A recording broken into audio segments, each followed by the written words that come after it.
Coming to you from the award-winning Final Third Cigar and Whiskey Lounge, PCA's 2024 Best of Leaf Midwest Cigar Bar, Indiana's exclusive Aladino Cigar Lounge, it's the Final Third Podcast.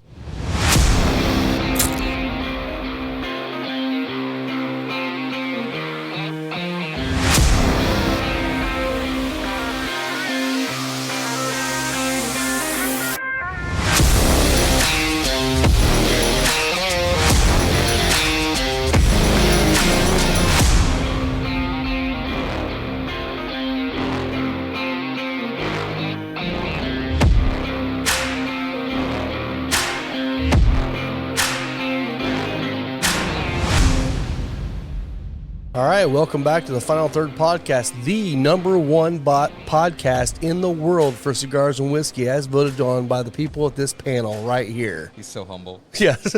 Oh, absolutely. So I'm Rob. I'm Will. Yep. I'm Mike, and we have a guest with us. Rob, who do we have with us today? Yeah, so we have Jeremy Chesher today.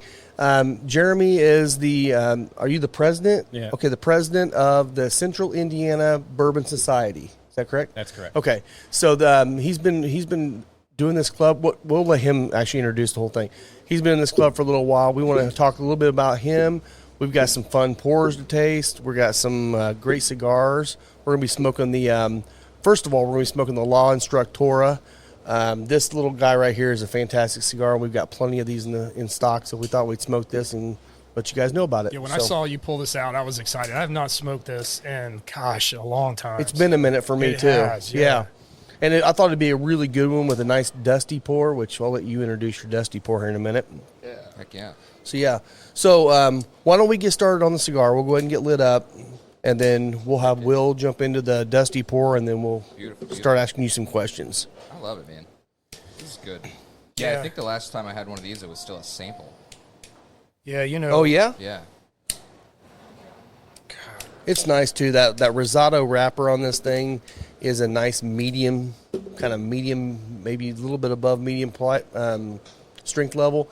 But the thing that La Galera does a really nice job on is they have so many different tobaccos they use in the blend to create exactly what Hochi Blanco is trying to do.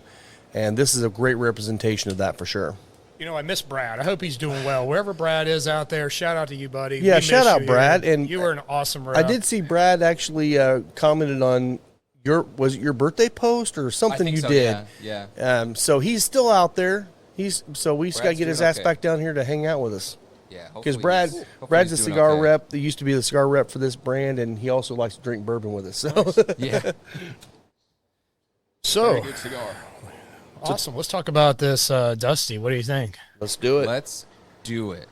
What did you bring for us, Will? Didn't I tell you to clean your room? That's Dusty.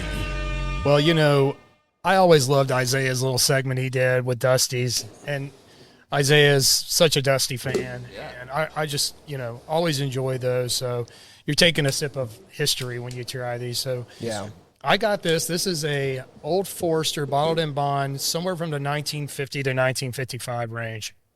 And this came from Alan Ernst. If you don't know Alan is the godfather of Dusty's in this area. Shout out to Alan. Super nice guy. Very, very, a wealth of knowledge on Dusty's.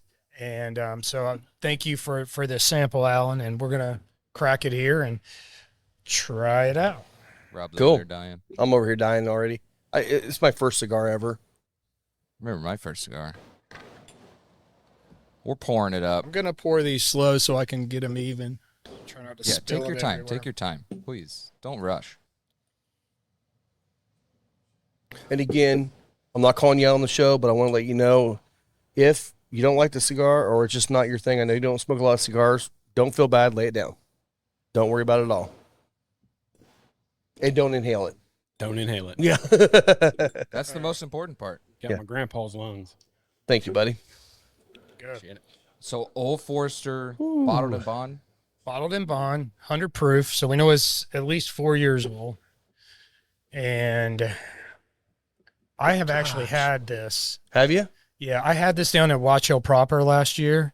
If you haven't been to Watch Hill Proper in Prospect, Kentucky, it is the craziest freaking bourbon bar I've ever been into in my life. There are thousands and thousands of bottles in there. Wow. Insane. But they have a huge collection of Dusties, a huge collection of Old Forester Dusties. And, wow. I got to try it and really enjoyed it. So better than Doc Crow's? Well, maybe not by number of bottles, but probably by It's just Dusties different. and quality of the pours. Yeah. Yeah, Have you I been? think Doc Crow's has way less Dusties than Watch. And Doc Crow's, I think, pretty much has whiskey from every distillery in America. Oh, yeah. And, I mean, I saw stuff from some places around in the Midwest that I would never even touch. It was on their menu. I'm like, ooh. No. What are you guys getting on the nose here? Oh, man, it's just, I mean, I can't believe this is that old. I mean, it's got that really, really bright fruit note. At least 4 years. I'm just- You can smell the vanilla. Very sweet. Very sweet. It does not have any nose like it just came out of a 1950s bottle. No. At all. That's the one thing with the ones that Isaiah brought in was a lot of the turkey stuff. Those turkey bottles had a little bit of that kind of old, dusty kind of thing going to them. Not in a bad way, but this doesn't. This tastes like a fresh crack right here. Or smells. It almost makes you wish you were alive in the 50s to be able to drink it when they put it out. Oh, man. This is viscous. This has got a Lot of mouth vanilla. coat that is awesome. Okay, so the vanilla I'm getting is not as much like sweet vanilla. It's more like vanilla extract. Yeah, the sweetness on the nose doesn't transfer to the No. palate for me. No. So I get a little bit of a peppery finish on it. Yeah. But, this is excellent. Smooth. It does. It just reminds me of a really high-end vanilla extract. Yes. It's pretty good. I don't get a lot of Dusties anymore, so I will say it does not taste like Old Forester. it does not. Yeah, it most definitely does not. We love Old Forester, so Yeah. There is a slight dusty quality on the palate. Yeah, on the palate for just sure. Not big. that may be that extract thing that I'm getting. Some of that. So did you like the rye when they put it out a couple years ago? Mm-hmm. Yeah. There's not much from Old Forester I'm not a fan of. You know, like we've There's talked. just less popular things that. Yeah. Well, we've talked about 1910 and 1920 being the two big popular ones. They came out with 24 this year. Yeah, I saw that. And like for me, I'm not going to talk about it for these guys. For me, great pour. It's not twice. I still like 20 better, and 20's half the price. Yeah, for Yeah. me, Exactly. Yeah. for me, it's my least favorite of the line. I'll be honest. Is it really? Yeah. I liked it. I Where's liked it, that but price point? I guess honestly, it doesn't beat 1910. You're right. It You're doesn't right. beat 1920 at all. It doesn't beat 1920 1920 at all. Yeah. No. That's my calibrate pour for before I do a barrel pick. I want to taste something to make sure my palate's on. Yeah. I know what 1920 tastes like till the cows come on. And so if I get a pour of that and it doesn't taste like 1920 to me, I probably should Not talk. take a step back and keep my mouth shut, So do you have a calibrate pour that you like that you just know exactly what the profile is? I mean, honestly, my go-to daily, and you guys are going to think I'm crazy, but Knob Creek. No, not at all. I'd love Just the regular Knob Creek? Just the regular Knob Creek. Oh, okay. Yep. Yep. And that's, don't think again, you're crazy. that's one that if you've tasted it enough, the flavor profile in the back of your head. I mean, Yeah. that's a very reproducible flavor profile. Yeah. That if your tasting is on or off with Yeah. that. Yeah. Yep. So Yep. that's I a would good say one. probably mine is probably Heaven Hill Bottle and Bond. Okay. I love the new one, the 7-year. I think I'm getting that way too. I think that might be one of my new favorites. That's just, I mean, it's a great pour. It's finally coming down in price where you can find it in the $38, $39 range, which is where it should be. Or you just go to cons and you can get it the cheapest in the state. Oh, yeah? Yeah, I got in a Facebook argument with them too.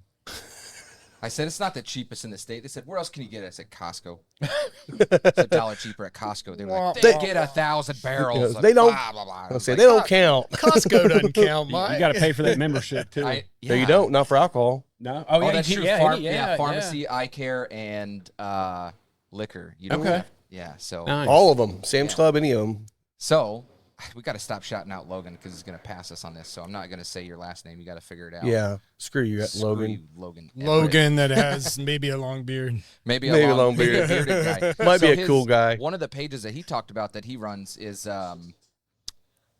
it's like Total Wine Finds or something. I don't remember what it is. I'm on it, but there's like 20,000 people on there, and just people all over the country post. It's nuts. It's insane. Like Yeah. all this stuff coming out in like California and stuff. Like Blanton's Gold hits like once a week, and different bookers every week, and Wow. like just everything. Some dude left with like 2 bottles of Stag Junior and 2 bottles of Heaven Hill 18. I'm like, geez, dude, like I can't even get like. I've never had that luck. Yeah, No. I used to be able to go into my Total- liquor store and get Stag right off the shelf. Stag. Oh, I know. Yeah. Well, I remember at Total Wine when you could do that. Like that was just part of the deal, man. Like that was great. But I you wish I had more of this. I really do. So I mean, you got this from Alan, you said. yeah. I mean, Just give you a sample. yeah.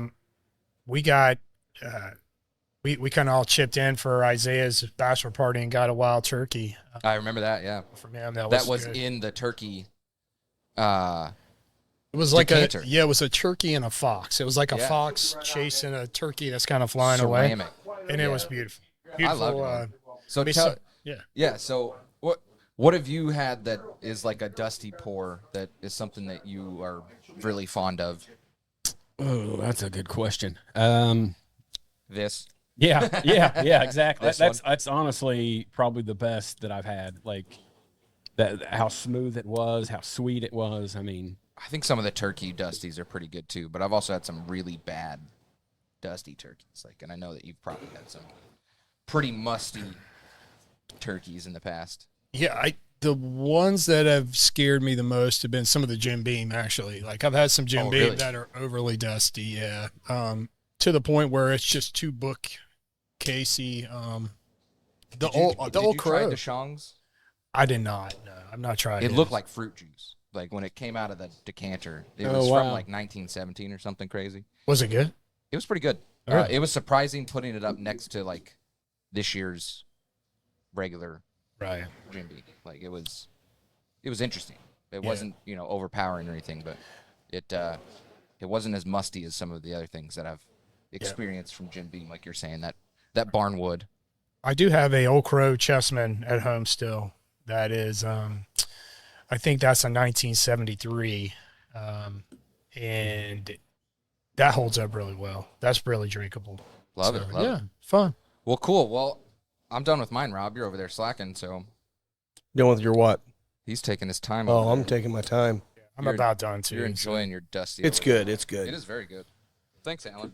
I will say if you guys, I don't know how often you guys are up north, but like north or like almost in Michigan, there's a bourbon bar there, and they used to be right off the interstate. Now they're over on Lake James. It's called, I believe it's the 6th on Lake James or something like that. I've heard people talk about that. But the lady who owns it, her and her husband, Marty, she's actually in our group, the Central Indiana Bourbon Society. She was part of the Fort Wayne Bourbon Society, and she let us all have our group meetings up there. They had a big area where everybody could just sit and share pours. And I mean, she brought out I bet it was probably a 1990, 1991 bottle of Antique 107. She's like, Nice. here, take this with you. That's Never even cool. opened. But she has thousands of bottles of bourbon in her place. I mean, she? anything you want to drink, she's got.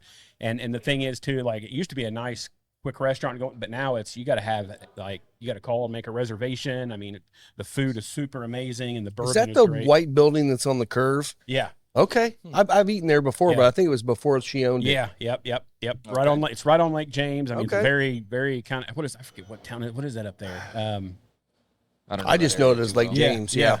It's north of Fort Wayne, basically. It's in between Fort Wayne, right before you get to Michigan. Angola, maybe? Angola, that's where it is. Yeah. Okay. So anybody listen, if you're up that way, I mean, and she's done great. Like she's always done stuff for the group and chimed in, and I know she's really helped out with the Fort Wayne group. So, but yeah, if you guys are up there, that's a awesome place to go to. we love to go explore new places all the time. Always, when we're in yeah. the area. Yeah. So a couple of us travel quite a bit. So we'll definitely check it out. Yeah.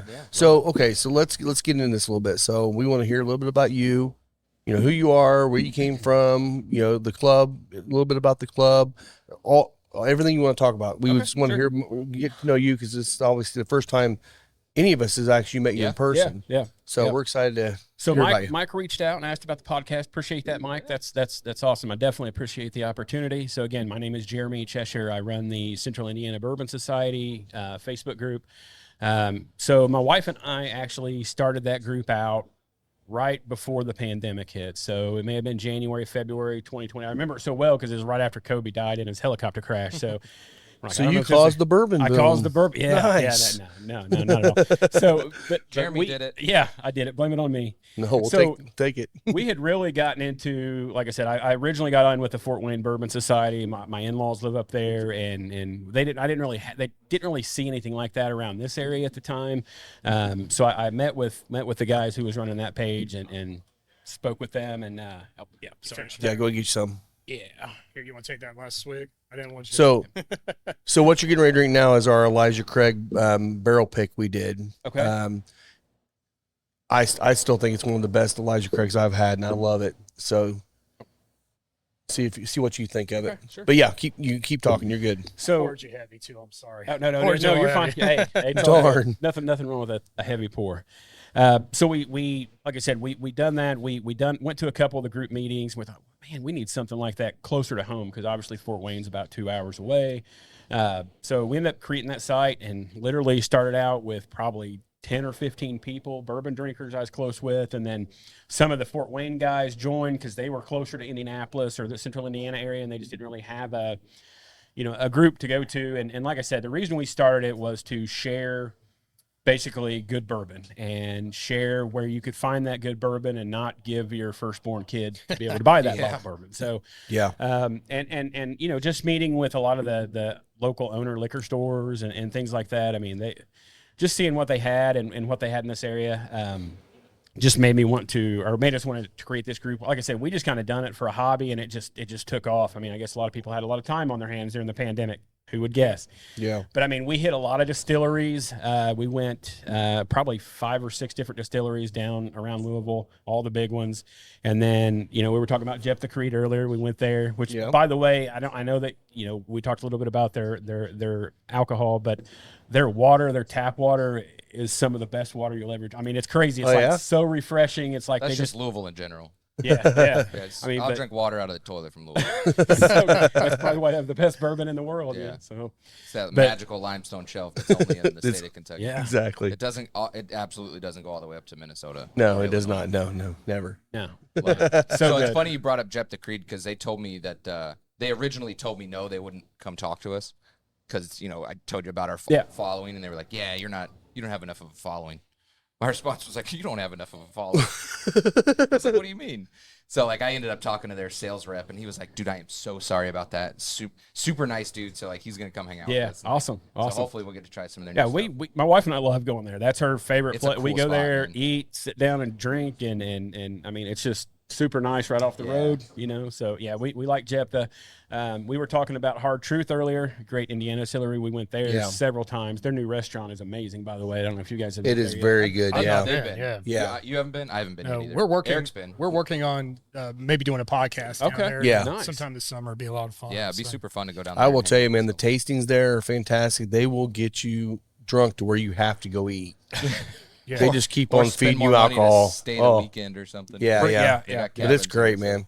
Yeah, it's cool. So, Jeff the Creed, is that like the only female-owned distillery down in Kentucky, or do you know that?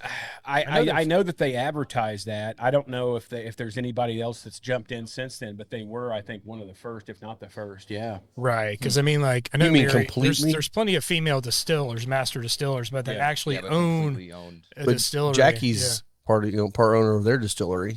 Yeah, but she's a not, partner. She's part of a brand, not Yeah. really the distillery. Gotcha. Yeah. Okay, She gotcha. owns the brand Hidden Barn, or co-owns. That's it. true. You're which right. is owned by Neely, so Well, it's Got kind of a well, conglomerate. collab. Yeah. Okay. Yeah, I don't.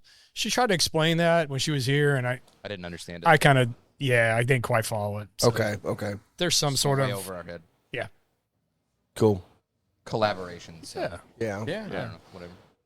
So yeah, what else you got? How much? What Sorry, I didn't. Yeah, mean to cut you off. no. So like I said, we hit these distilleries. I mean, it was just something. Our 2 kids, we have three daughters. 2 of them have obviously out of the house, and we've got grandkids now. So and I've got a 13-year-old that's still at home. So we obviously have a little bit more time on our hands now that we're not taking 3 kids because the 2 are grown. And then if we want to go to distillery or something, we'll just drop the youngest off at one of her sister's house, and she'll go stay with them. But I mean, it was just something. It started out something just new to do. I mean, just visiting all these places, and then I actually got my wife into bourbon, which is crazy to me because she's never really been into alcohol or anything, and she'd sit like her favorite. I know you guys are gonna give me some slack, but her favorite's Blanton's.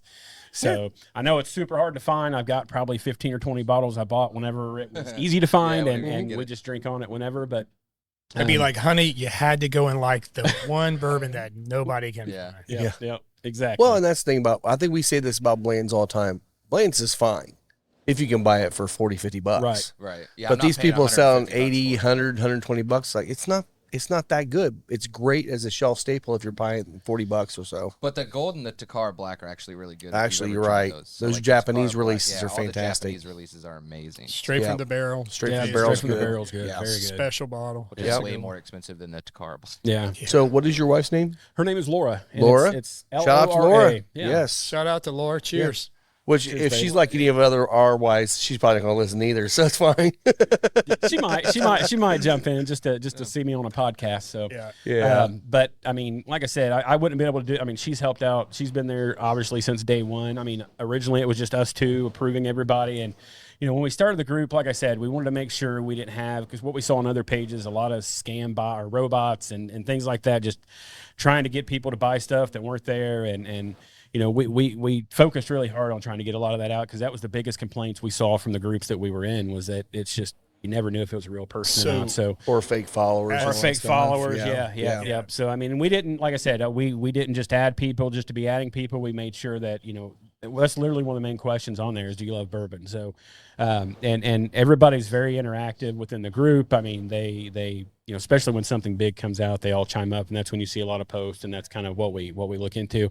Good. One thing that we were looking into, obviously, was trying, and we've got a couple moderators we added on and admins. So, and some of them have some pretty good contacts, and we've kind of been looking at maybe doing our own group pick, so to speak. So, and obviously meeting with you guys today, I mean, obviously those who haven't been here, amazing place to come to. I mean, I'm very, very surprised. Like I said, it's very, very welcoming crew, and they definitely know their bourbon and their cigars, which I didn't know anything about cigars. I still don't know anything about cigars other than how to light one up. So, but these guys have done great, done a great job. And I mean, I love your guys' place is awesome, by the way. Well, when you in Central Indiana want to do a pick, we'll definitely do a pick with you sometime. Yeah.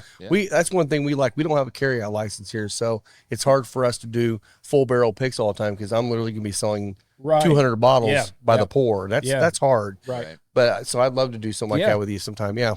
I'm sure that people in our group would definitely love that. I mean, that's one thing we haven't done yet that some of the other groups have done, is their own group site. And like I said, we would like to get more involved in a lot of that stuff. Like, I was talking to you earlier about, I've kind of just stood back for probably the last 6 months to a year with my daughter being in the hospital. So, and she's doing a little bit, she's doing better now. Thank the Lord for that. That's good. But, we really want to get back into it. And this definitely coming over here just gives me like new energy, so to speak. Just like I said, we poured our life, blood, and soul, so to speak, in the page when it first took off, first started going off. And then, like I said, eventually we had to add. We've probably got 5 administrators now that help out the group, and they do a great job. Shout out to all of you guys. Thank you so much for all the work you put in. We would not be able to do it without you. Yeah. Cheers. I mean, Cheers. it's definitely a nonstop, taking time out of their own personal life to be able to, moderate and make sure we're getting the right people in this group, to push it forward. I mean, like I said, we have a lot of bourbon drinkers around here, especially being so close to Kentucky.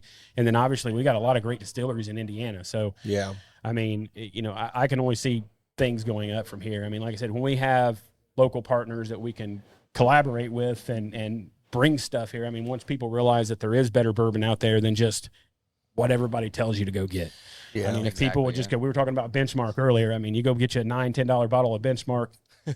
Hey, you can't really complain. I mean, it's very good bourbon. Yeah. So, and you just said it, like Indiana's got so many distilleries, so many great distilleries, that doing a barrel pick here in the state, like, take your pick. Like, you've got a lot of opportunity, and you don't have to. Kentucky bourbon's great, right? We all love it, but man, to be able to do a barrel pick in your home state with all fellow Hoosiers, is something special. Really, yes, completely agree. Well, you have to bring Laura in and hang out sometime Yeah. with us. Yeah, for sure. So we definitely like to have the ladies crowd in here. We have quite a few women that come out and Yeah, we enjoy got a couple bourbon. So ladies' nights on Wednesdays. So yeah. Bring her We'll friend talk about that in a little while. Yeah. So it's cool. Final Third Cigar is Indiana's exclusive Aladino Cigar Lounge. Come to Final Third for a selection of over 20 different Aladino cigars, including the Cameroon, a wonderful cigar with nice light flavors. Make sure and visit Final Third, the Aladino exclusive cigar lounge for Indiana. That's cool, Yeah, man. I mean, yeah, appreciate that. you talked about, your admins, your moderators. Yeah, I was former admin on the Indiana Bourbon Club page, and that is just constantly every morning getting up and trying to clear out all the bots. Yeah. And it's a daily It thing, is. and there's just hundreds of them, and it's just a daily maintenance thing you got to do, and somebody's got to do it. Right. If not, you've got, hey, come buy my, fake bourbon, blah, blah, blah. Come to my liquor store in New Yeah. York, or Right. and buy this dusty stuff, all this antique stuff that's I got used in Pappy quality. for $100. Right. Yeah. Well, and that's the way, by growing organically like you're trying to do, you can eliminate a lot of that instead of just trying to blow up for numbers. Yeah. Right. So that's actually a good way to do that. Yep. Yeah, Yep. if you didn't know what those bots look like, it's when somebody comments on your post and it's like, "Hey, did you find that bottle? Message me." Message Right. me. Yeah. Like, DM oh me. yeah, Yeah. Or, right, or okay. nice. Yeah. Yeah. Yeah. Nice with like 5 thumbs up Yeah, and then yeah. a link on. Don't click the link. Yeah. No. Just don't click the No. link. But they're getting smarter. They are getting smarter. It's getting a Yeah. little Oh, more yeah. difficult. Yeah, like real people, real names, real images. Like it's not just a blank page anymore. Like Right. It's Yeah. got history. Like, Yeah. Ron Swanson and this girl in a bikini. Wow, she's hot. It's Ron Swanson and Aubrey Plaza on the beach. Sorry, Aubrey, I had to call you out again. I'm going to tag you again this week because I really want to get you on the show because Yes.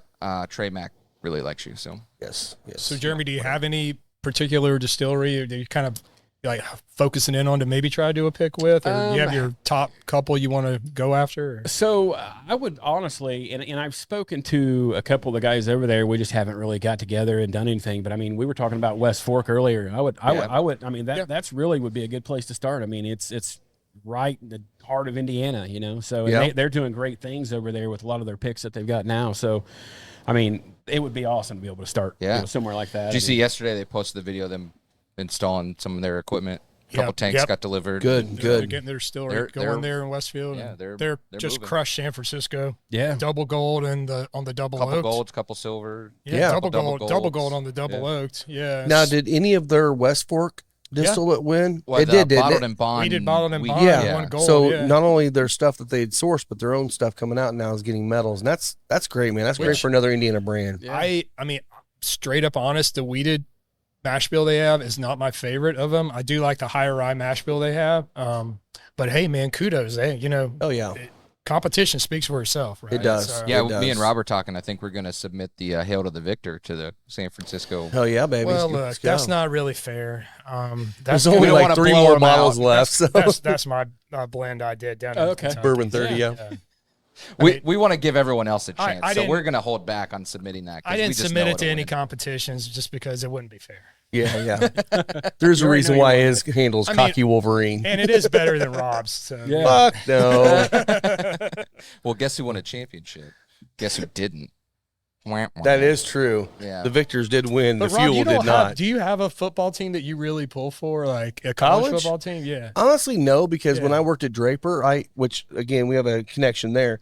I covered the entire SEC, and I'm from Indiana, so I'm watching Big Ten and SEC football all the time. So I really never had a team. I did follow the LSU quite a bit early on because I sold a lot of equipment to LSU, so I did like LSU quite a bit, but I haven't really followed it much. I just love college football in general. Me too. So Rob's a Florida fan just because it No, pisses I'm not. Chris off.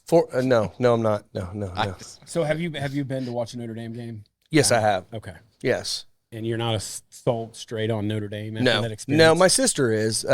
I don't mind watching them, but I've never been. It's a great What, place football? to watch a game. So- Football. Excellent place to watch a game. Great, man. You can go out there. It's 30 degrees outside. You get chills inside down the your sun, spine. and it's 80 degrees inside the little bowl It's- there. I've only driven by there. I've never actually like been there. Jen had a I mean, contract. come in on, Lafayette, man. so- You're running into the end zone and touchdown Jesus has got you right there, baby. Oh, yeah. It's great. Well, you've got, I mean, you have a lot of stuff there. You've got There's a the lot. grotto. The grotto is really cool to see at night. All Yep. the candles lit up. And then, I mean, just the campus is amazing. You know, It is watching a very large campus. watching the player walk, watching the trumpets in the dome. I mean, there's no experience like it. I mean, again, I say that I'm partial because they're my favorite football team, but that's another thing my wife and I love to go do. I mean, she's huge. That's Notre cool. Dame, but then basketball is not Notre Dame. Basketball is IU. So Okay. All right. That's fair. Yeah. So I've never seen a game. I've been to one basketball game in my life. I've been to one hockey game in my life Wait. as a spectator. Oh, yeah. I was As a- say, you've like- been to a shit ton of Louisville Yeah, games. no. So I do broadcast. My background is broadcast. I do technical directing for ESPN, ACC Network, or whoever calls me. I work for the Pacers. But I'm a technical director. I sit in the studio, and I don't go to the court, like, ever. So, like, I worked All-Star Week. I never saw the court. Like, I was in an office somewhere out back? Yeah, I'm just in the back room. Just I never was allowed to go to the court or, like, couldn't go. So, like, I don't go to things. were you there for Game 6 last? I was there for Game 4. I did Okay. not get crewed for Game 6. I was kind of pissed because I was supposed to work Game 6. Ah. It is what it is. They a hell of a won. game. That's cool. I'm was a good happy. game. They play today at 3:30. I know. By the So- time this airs, it'll be yesterday. So I will say one thing. Let's go Pacers. Let's talk about the cigar and whiskey Let's do here it, yeah. together. The cigar with the whiskey. I'm getting butter toffee. I just think Okay. the combination of the two, the cigar's got that kind of buttery creaminess, and then the whiskey kind of brings the toffee out. It's just really, really nice combo. I still get caramely notes, And that's probably what Yeah, I'm thinking. that- Toffee, yeah. butter toffee. which I get those on a lot of the Elijah Craig things too. Mm-hmm. Like, well, man, even some of the larceny stuff, like the C923 larceny, gave me a lot of toffee notes, not caramel. But I think this one gives me more caramel than toffee. Sure, That's cool. yeah. Very good, Craig. Like Big- a Werther's. Big blast of caramel to me. Yeah. Just caramel on the roof of my mouth, everywhere. Yeah. It's really good. Very, very good. You don't have any of that C923 left, do you? The Elijah Craig? Yeah, Do you? yeah. Okay. We're gonna gag it down. I want Jeremy to try it. All right, And then- we'll test his palate. We'll test his There you go. palate. Yeah, there you go. Everybody else, you know, all the bourbon influencers and all these other people that are doing this for a living, you know, everybody was so up in the air about C923. That Best it was like bourbon the Best ever. bourbon in the world. And like, this was the best Elijah Craig batch. And like, we had a batch here and it was just, Phenomenal. Well, and Will talked about this quite a bit. Will actually has been to he travels for work and stuff, and he was down I think in Louisiana or something. New Orleans, yeah. New Orleans, yeah. And he tried C923 down there, and it was there's two batches. There's two different codes on the bottles. The one he tried down there was fantastic. it's a different The one batch. up here is over oaked. Okay. That was my opinion. We assumed it was a I different tried batch. it. So I tried C923 3 times. I had it. The first time I had it was at Rural Inn at Ray's place. Ray and Vince, shout out. Shout the out, Ray. second Love time Rural's Inn. was here Mhm. when you got your first bottle. And those two were tasted basically the same to me. And then third time was down in New Orleans at, Bourbon House. Yeah, one of the Brennans. Yeah, Dickie Brennan's Bourbon House or Ralph Brennan's Bourbon House. I can't remember. Anyway, there's two different laser codes. And what I've found on YouTube and everywhere else where people have tried to do them side by side is that they're only a day apart release. So a lot of people are saying it's BS. I don't know. All I can tell you is I maybe trust my palate was different that day down in New Orleans, but it tasted totally different. I than trust what it your tasted palate, here. man. I know your palate well enough to know that if you thought it was different, it was It different. just tasted different. Yeah. They were tasted dumping a hell of a tap lot water better. in there that day. Yeah. Yeah. It It just wasn't tasted limestone better. water. It was tap water. Yeah, that it day. was the New Orleans funk. Yeah, one. because we had people coming in here. Hell, Dr. J come in here. He's like, "Oh, that's bullshit. You guys have to be wrong. Everyone's saying it's great." And you come in, Trey's like, "Well, damn, that's not as good as everyone's saying." I'm like, He said it was the most drying liquid he's ever I think drank. Yeah. it's like polarizing. lemonade. It's polarizing, and I think that it does. There's got to be some effect that particular whiskey has that really, where your palate's at on any given day, has a Yeah. huge effect. Because Fred, here's my shout out to Fred. But when Fred. Fred Sorry, I always He's throw Fred Minnick bougie. in. But He's bougie. when Fred, drink. let me put my shades on. And by Fred, he's talking about Fred Minnick. It's just Fred to him. Yeah. When It's just Fred, Fred to but him. when Fred tasted it, did a review, he didn't go bonkers over it. But then in his top 100, he rated it. I want to say it was in the It was high. top 10. Yeah. Yeah. So I was like, what the hell? Well, it kind of shocked me and we've talked about this, I won't belabel it, but it did shock me that 2 Larceny barrel proofs were 1-2.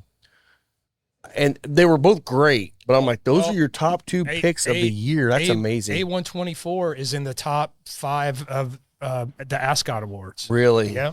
Was So that he the one must just have a Larceny. Yeah, that was the best in the world according to He just American released that Distillers. yesterday. Yeah. Yeah. So, Yeah, that's his palate, man. Yeah. A124 is like, I got to taste it again. First time I didn't, didn't have a. We good tried one. it over at the casino. Yeah. I thought it was really good. Now, did too. we did have a few other pours before that. We were smoking Less cigars.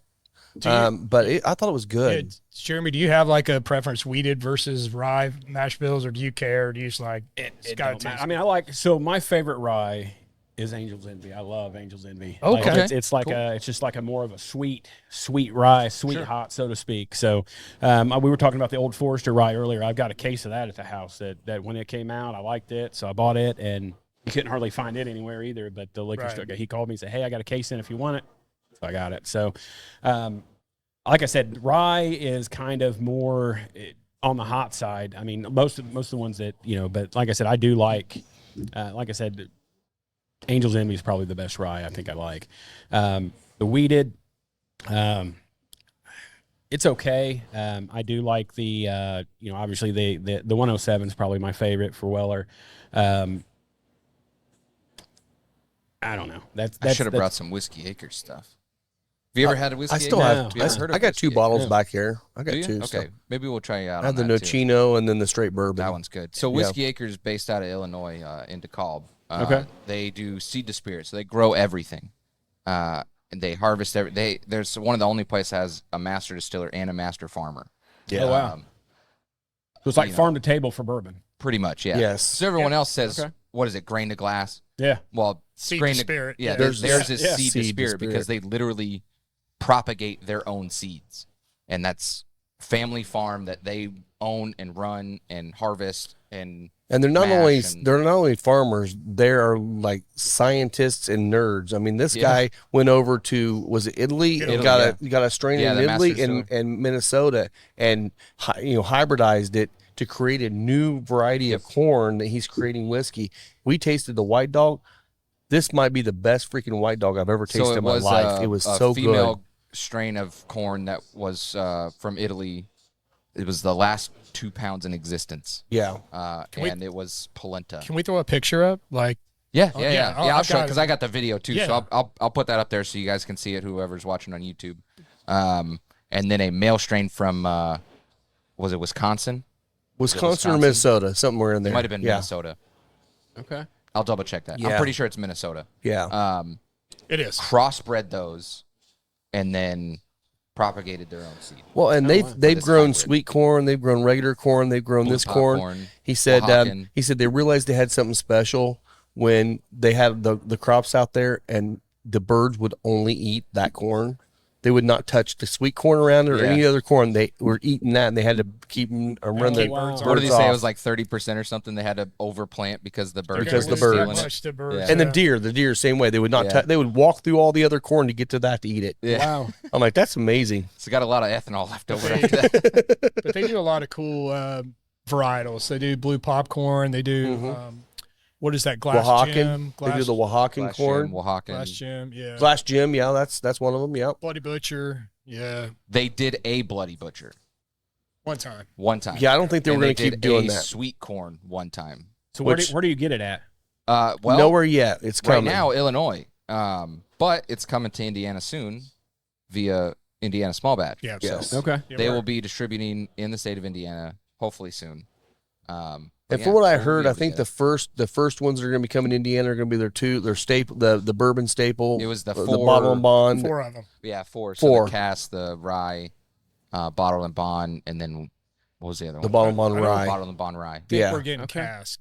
We're getting a maple Okay. finish. Maple Okay, finish. so That was the yeah, other well, one. not the Yeah. Which cask. actually their maple finish Yeah. is perfect. Yeah. It's Yeah. the right amount of sweetness without being over sweet. Okay. You have the Nocino finish, right? Not I the do. Nocino. Right. I don't have the Okay. Nocino. I'm still kicking myself in the butt for not grabbing that bottle. Well, we'll go back and get it. We will. Yeah, We will. because that'll be one of the ones that's probably not going to make it down here for quite a while. It So the won't. Nocino. Actually, he said it'll finish- never make it. They can't make enough of it to actually not sell it just yeah, at 'cause the that's- distillery. Yeah. That's Jamie's baby that he works on, in September and October.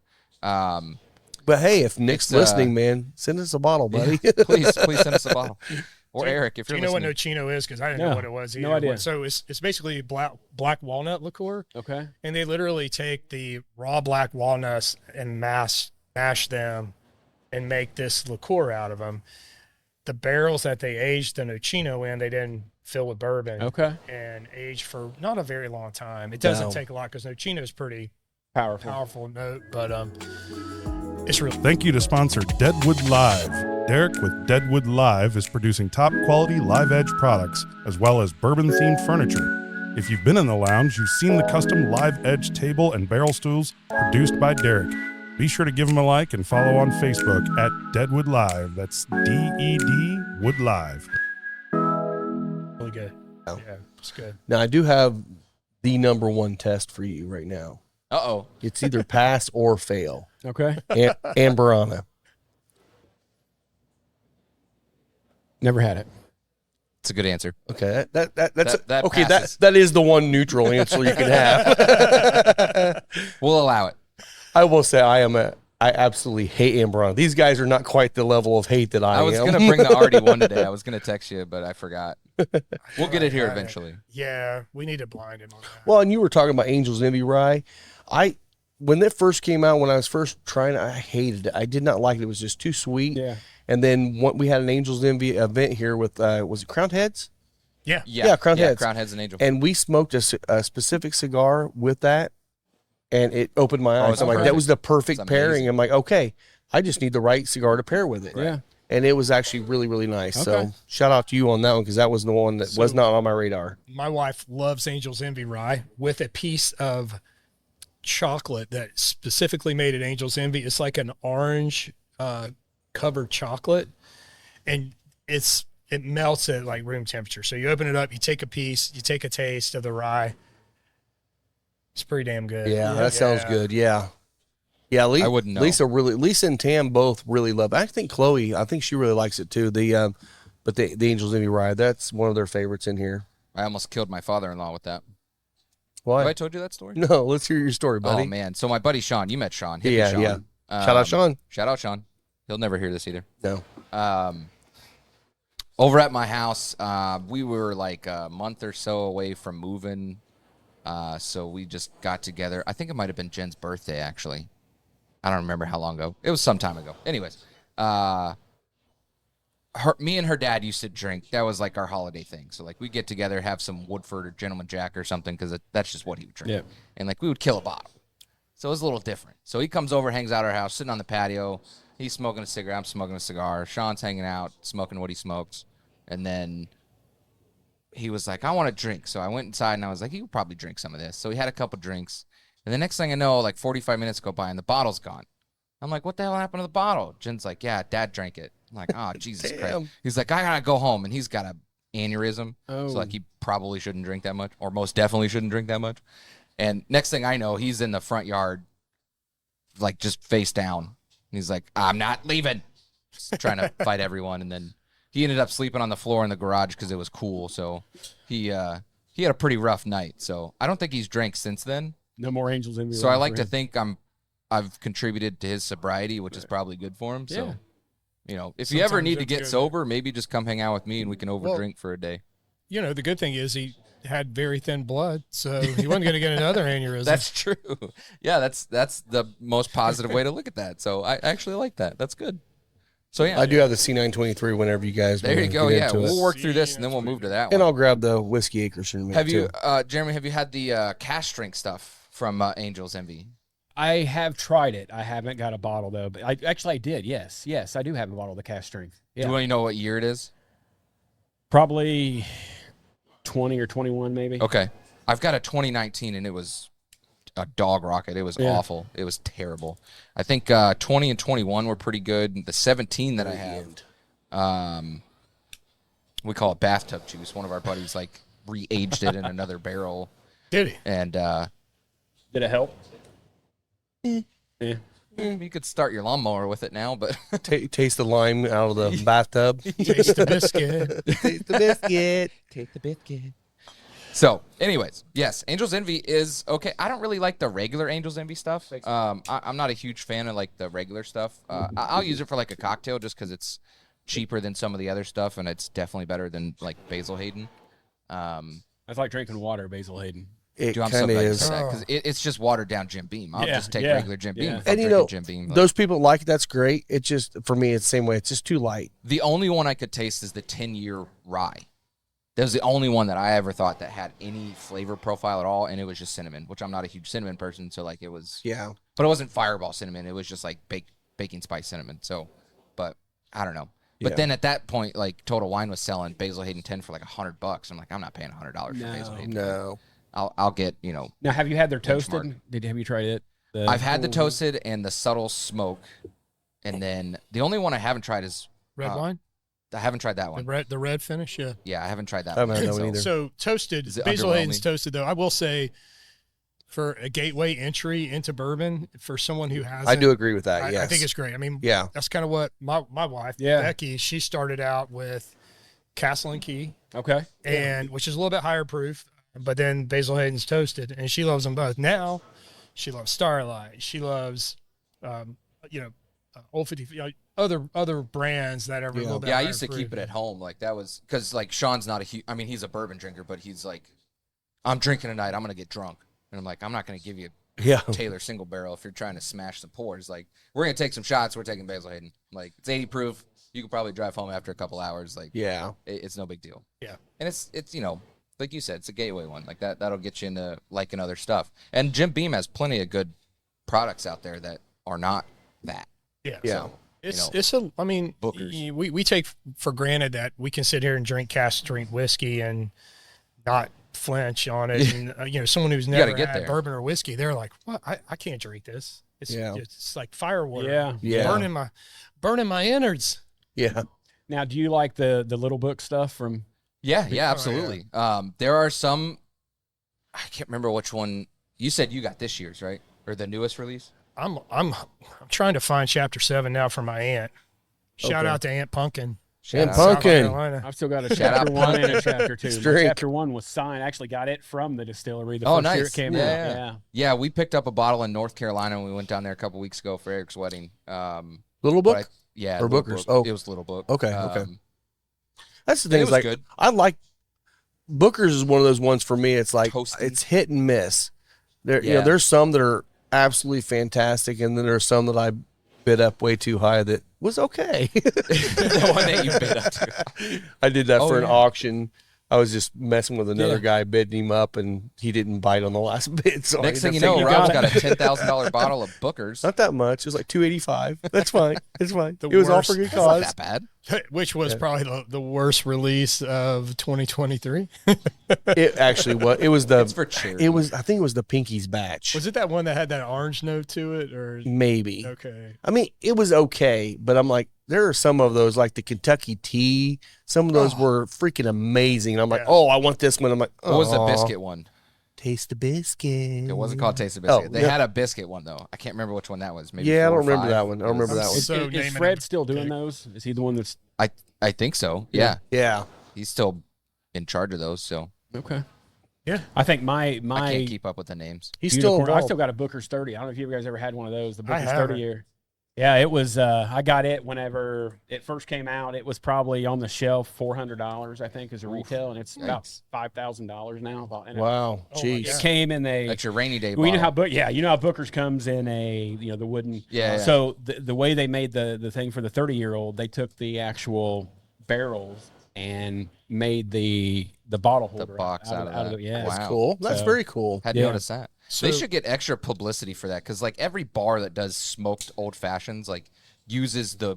Liquid smoke and crap. Well, no. They'll smoke it in the Booker's. Oh, container. yeah. So, Yeah. like, I feel like they should get extra royalties for. I don't Having it do on them the for bar. one reason. It is back up at the bar. But Yeah. I created one out of a cigar box. There you go. Yeah. It works out. It works perfect for 2 cocktails. So He just lights his cigar and blows it in your old fashioned. exactly. Yeah, there you go. Smoke. Yeah, with your mentioning Booker's 30 year, like, so we ask a lot of times, we'll ask guests, like, give us your three different pours. Your everyday pour, your kind of like special occasion pour that you're not going to have that often, but it's not so expensive that you're willing to indulge. And then your, man, this may be once or twice a year, my very special pour that I'm going to have on a very special occasion. Sure. So obviously my daily, I don't know why, like I said, I just love the Knob Creek, something cheap, something tastes pretty good, but my every great now and then, probably Weller's 12. I really like that. It's very smooth. And then if on a special occasion, I guess, would probably be, man, I don't know. Because I still haven't opened that Booker's 30 yet, and I'm kind of scared too. I mean, it's So maybe it's that one. yeah. That's definitely going to be, if it's the end of the world or time to go, I'm cracking the bottle on There you that one go. for sure. All right, So fair enough. I mean, because I've had the Pappies and all that. I mean, and like I said, I think a lot of that stuff is good, but I think a lot of it's overrated compared to a lot of the stuff that's out there that you can find. Agree. But like I said, I'm trying to think that I used to like. They had a Magnus cigar blend that was really good. Oh, That was yeah. probably several That years one was ago. actually really good. The cigar batch of that was probably like Joseph my Magnus. once Is every that 3 or 4 months. 2019 was, I think, one of the best ones, wasn't it? Yeah. Yeah, 2019. I still got I think about half a 13 bottle was- of that. 2013 They was did really an good. excellent job. They kind of stopped doing it with the newer releases, but you go back to the prior releases, they have tasting notes on their website Yeah. that were awesome tasting notes. And Spot on. yeah, they were Yeah. really good. And I really enjoyed it. Kind of go through and say, okay, I want to go after this blend. And Yeah. you got Nancy Fraley rocking it there, and she's awesome. She knows what she's Some doing. of the stuff she's posting now is just making me like drool. So Oh. she found, I don't know if you saw this online, but she found a 17-year-old Barton. It's a hazmat. It's like 150 proof. Oh, I And think it was higher now. It was like 79%. May have or something, been, yeah. So it was So like 160 almost. She talked the folks at Magnus not into blending it, but to release it as a single barrel. And I think she actually blended 2, so it's not technically a single barrel, but they're going to release them in 375s. Oh, nice. So I can't imagine what be on- that's going to if you see those, be on the lookout. They're probably going to never It's hit gonna be a the lot, shelf, yeah. but Sounds like a bottle kill on the show to me. I would love to try not mad at that. 17-year-old Barton Yeah. juice. You know what I Yeah, mean? heck Like, Yeah. Oh, man, that'd be great. I can't imagine what that's going to cost. Oh, That's man. going to be up there. Yeah. $200 for a 375. Probably more than that. I bet it'd be more than that. All right, we'll split it 4 ways. When is it supposed to release? I'm not sure. I think probably in the fall. Okay. It's bottled. Oh, is it Should really? be being bottled. Yeah. Okay. So Yeah, I just saw her post the other day when she found the barrel. Well, I'm sure she didn't find it the other day, but that was the post that she made the other day. I messaged her. I said, I want to be your apprentice, please. Yes. Yes. And Or then your she sugar ghosted daddy, you. whatever you need. Yeah. Then she didn't answer. She didn't answer. She No. liked it. Yeah. Yeah, Bert Kreischer, where are you, buddy? Yeah. I've been waiting for your call back. And Jim Gaffigan. Gosh. Speaking of reaching out to people, so I'm reaching out people for sponsorships now, man. Mm-hmm.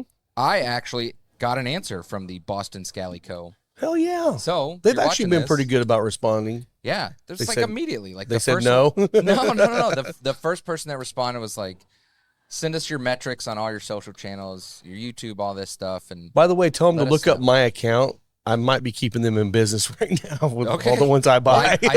so they responded. They were like, tell us about the podcast. Tell us, I was like, we support you guys anyways. Yeah. The shop's gonna get a wholesale account, so like Rob probably keeps your lights on anyways. So Yeah. all you got to do is open the door and you'll see, hundreds of thousands of millions. It's not that many, but No. there's some.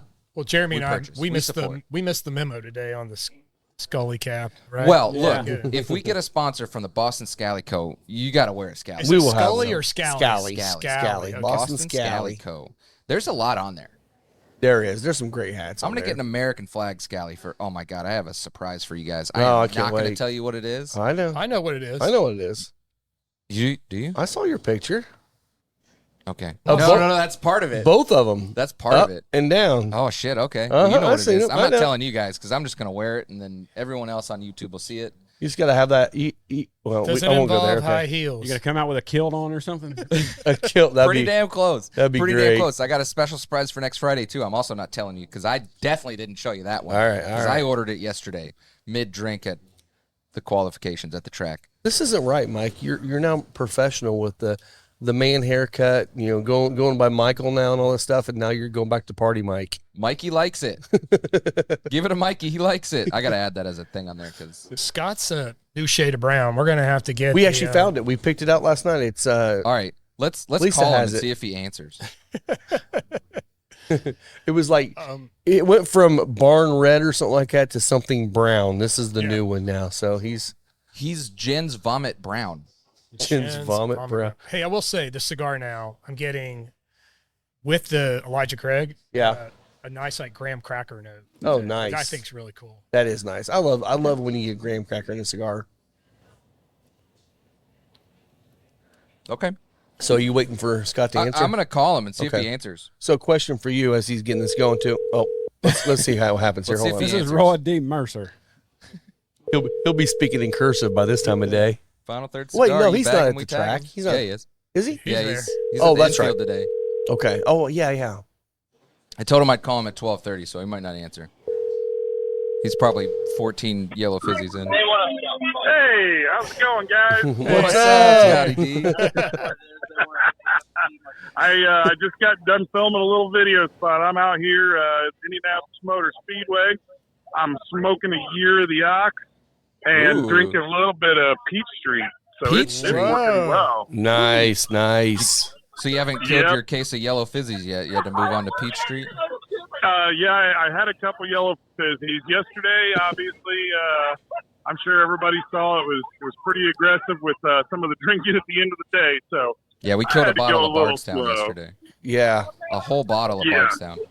that was a fresh crack, and I got Will sitting right here next to me. Heck He's yeah. pouring Peach Street shots around for the group. So Oh, So is Liesel jumping in some bushes today too, or is that just yesterday? that was just yesterday, but we're waiting to see. She's pacing herself well right now, and her legs don't look too scratched up. But yeah, we'll see. She's probably going to end up doing barrel rolls down the hill towards the track, maybe try to climb the fence. I love it. You know, Just don't wherever let it her go to takes. the other side. I want her to end up like that snake. That's poor snake. Yeah. What are you I doing know- down there I know today? you guys. Well, today is qualifying for pole position, the top 12, and also bump day. There you go. Where unfortunately one driver will not be running this year's Indianapolis 500. Uh-oh, who's that? They will be, well, we don't know yet. So 3 o'clock, they'll start doing the qualifications. They'll actually do the bump day stuff, so we will see. I think that's going to be live on NBC. So you guys there at the lounge should be able to check it out and see who's going to be bumped. What Make time sure is to look that? in the infield. I think it's at 3 o'clock. Okay, we'll get it on. Right before the Pacers? Absolutely. There you go. And then make sure and look at the infield. There's 3 white tents all right in a row here at the entrance to turn 3, and that's our setup. We got a grill out here, and we're making hamburgers and hot dogs and drinking whiskey and beer and having a good old time. Scotty D's compound. Hell yeah, man! You might go do a little hunting and get you a snake to put on that grill. Yeah. Yeah, well, we are right here near the snake pit, so you never know. You never know what you might find. That's awesome, man. How's, yeah, how's man. Mr. Larson doing? He's doing just fine. Yeah. Doing just fine. Yep. It's just always a good day to be out here drinking with friends. So Of I miss course. you guys at the podcast, of course, but Yeah. I love the Indianapolis Motor Speedway. Oh, Gotta yeah, be out buddy. here for this. Oh, we know, brother. Well, while we got you on here, we'll talk about next week. So we're going to be at Lot 6. We're doing a live stream this Friday at 9 a.m. from 9 a.m. to 10 a.m. Eastern Standard Time from Scotty D's compound. Yes. Absolutely. We're going to have some Bloody Marys ready to go. Rob, Yeah. I think you picked a good cigar. What have you got for us to be able to smoke the Bloody Mary? Yeah, we're gonna be smoking the Crowned Heads blood medicine with that. Do the whole bloody theme on that one. So we're ready. That's going to be a good pairing right there, and it's going to be a good show. We're going to have a extra mic and some video set up so we can have some guest speakers. Maybe you guys get a chance to meet Gary. He has a bar that he sets up for free shots for anybody that's walking by. Yep. Of course, we got the margarita guys in Lot 6, so it's going to be a hell of a show. Yeah.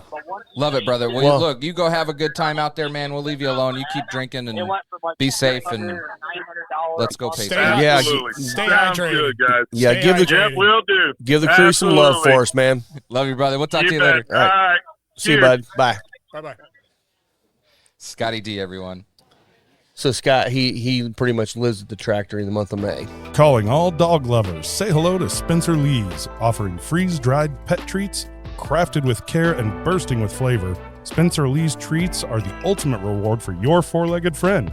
Made from single ingredients and freeze-dried to perfection, these treats are packed with all the goodness your pup craves. Be sure to visit Spencer Lee's on Facebook or Instagram for updates and website information. The whole month. Living his best life, as Oh, usual. he is, Yeah. man. He's awesome. It's hard to keep up. You'll get to meet him soon. Okay. He's a He's great guy. I will say it is very hard to keep up with him. It is, Yeah.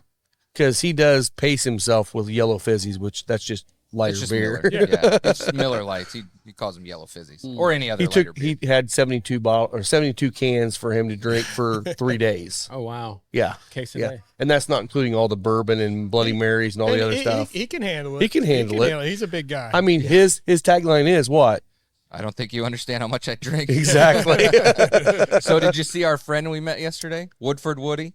I did. I saw the So pictures. he lives That's here. great. This guy named Woody. Yeah, he lives in right Ingalls. here. It's like, come on, dude, come on the show with us, Yeah, man. so he brought 1,000 milliliter flask full of Woodford, Holy shit. and he's just walking up and down the stands, just Pouring it handing for out people. shots. And Nice. we gave him a cigar, and he was hanging out with us most of the day. So it was a good time Awesome. yesterday. Yeah, everyone except for Jen. Jen didn't have such a great time, but she had a great time until it was time to leave. And then How it did she do this morning when you took her to the airport? Not great. She almost missed her flight. Oh yeah, So yeah, yeah. I We was were like, you gotta wondering- get up. Well, you haven't even finished packing yet. Like. Scott stopped by here last night. We were talking a little bit, and he said, "Yeah, Jen really tied one on." And I said, "That's gonna be a rough flight." He's like, "Yeah, I think it's gonna be a rough flight." Yeah, she was napping, so she made it to Florida at like 8:30 this morning. So Oh she's, man, she was Wow. napping for a little bit. she but- working or is she? Yeah, it's Okay. work like Work annual thing, okay. conference or whatever. So is there work today? she has a welcome dinner at 6 p.m. tonight. Okay, so she's got a little time to sleep on the Yeah, beach. Gotcha. Yeah, so sleep on the beach. Yeah. By the right. way, whenever you guys get done She's with next hiding. pours, we got more. So just Perfect. Just Yeah, don't- we'll move on. Don't in just a nurse sec. it. Let's talk some news, Rob. There was a Let's lot talk that some we added to news. this. Like, there was a whole bunch of stuff. And I know we talked about West Fork a little bit. Let's start with that one. They announced a high rye cash strength. So I think it was almost 4 years. I can't remember what it was. I think it was said aged at least 4 years. Okay. It was 128 proof. We sampled it at 128 proof. That's what I meant. It's not being. I don't think it's being released that high, but that was the first high rye cash strength that we tried. Which that was a straight winner. from the barrel. That was a winner. Yeah. So I'm Yeah. curious to try it from a lower proof. I can't Yeah. remember what it's going to be. I think it was around 115, They 116. maybe. do so. Their black label's cast strength. Their cream label is always 103.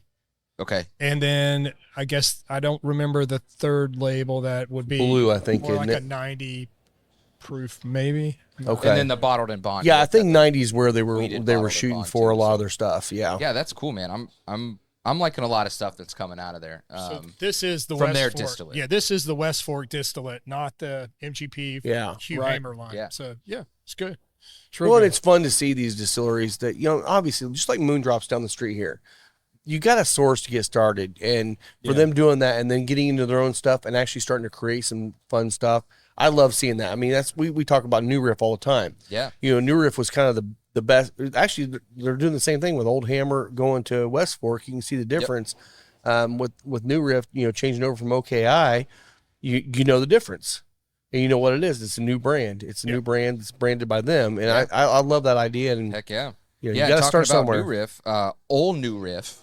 That is was being a announced. segue right That's your there. nice segue Yeah, there. yeah, I you're love welcome. it, brother. I You're love welcome. it. So But if I call it out, it's really not that good of a segue, right? it will be. I'll cut it out. Don't worry about it. So this is a old New Riff. They're doing a dual release. Going to be a bourbon and a rye, using the heirloom corn and Balboa rye and malted barley, and then the other one is rye.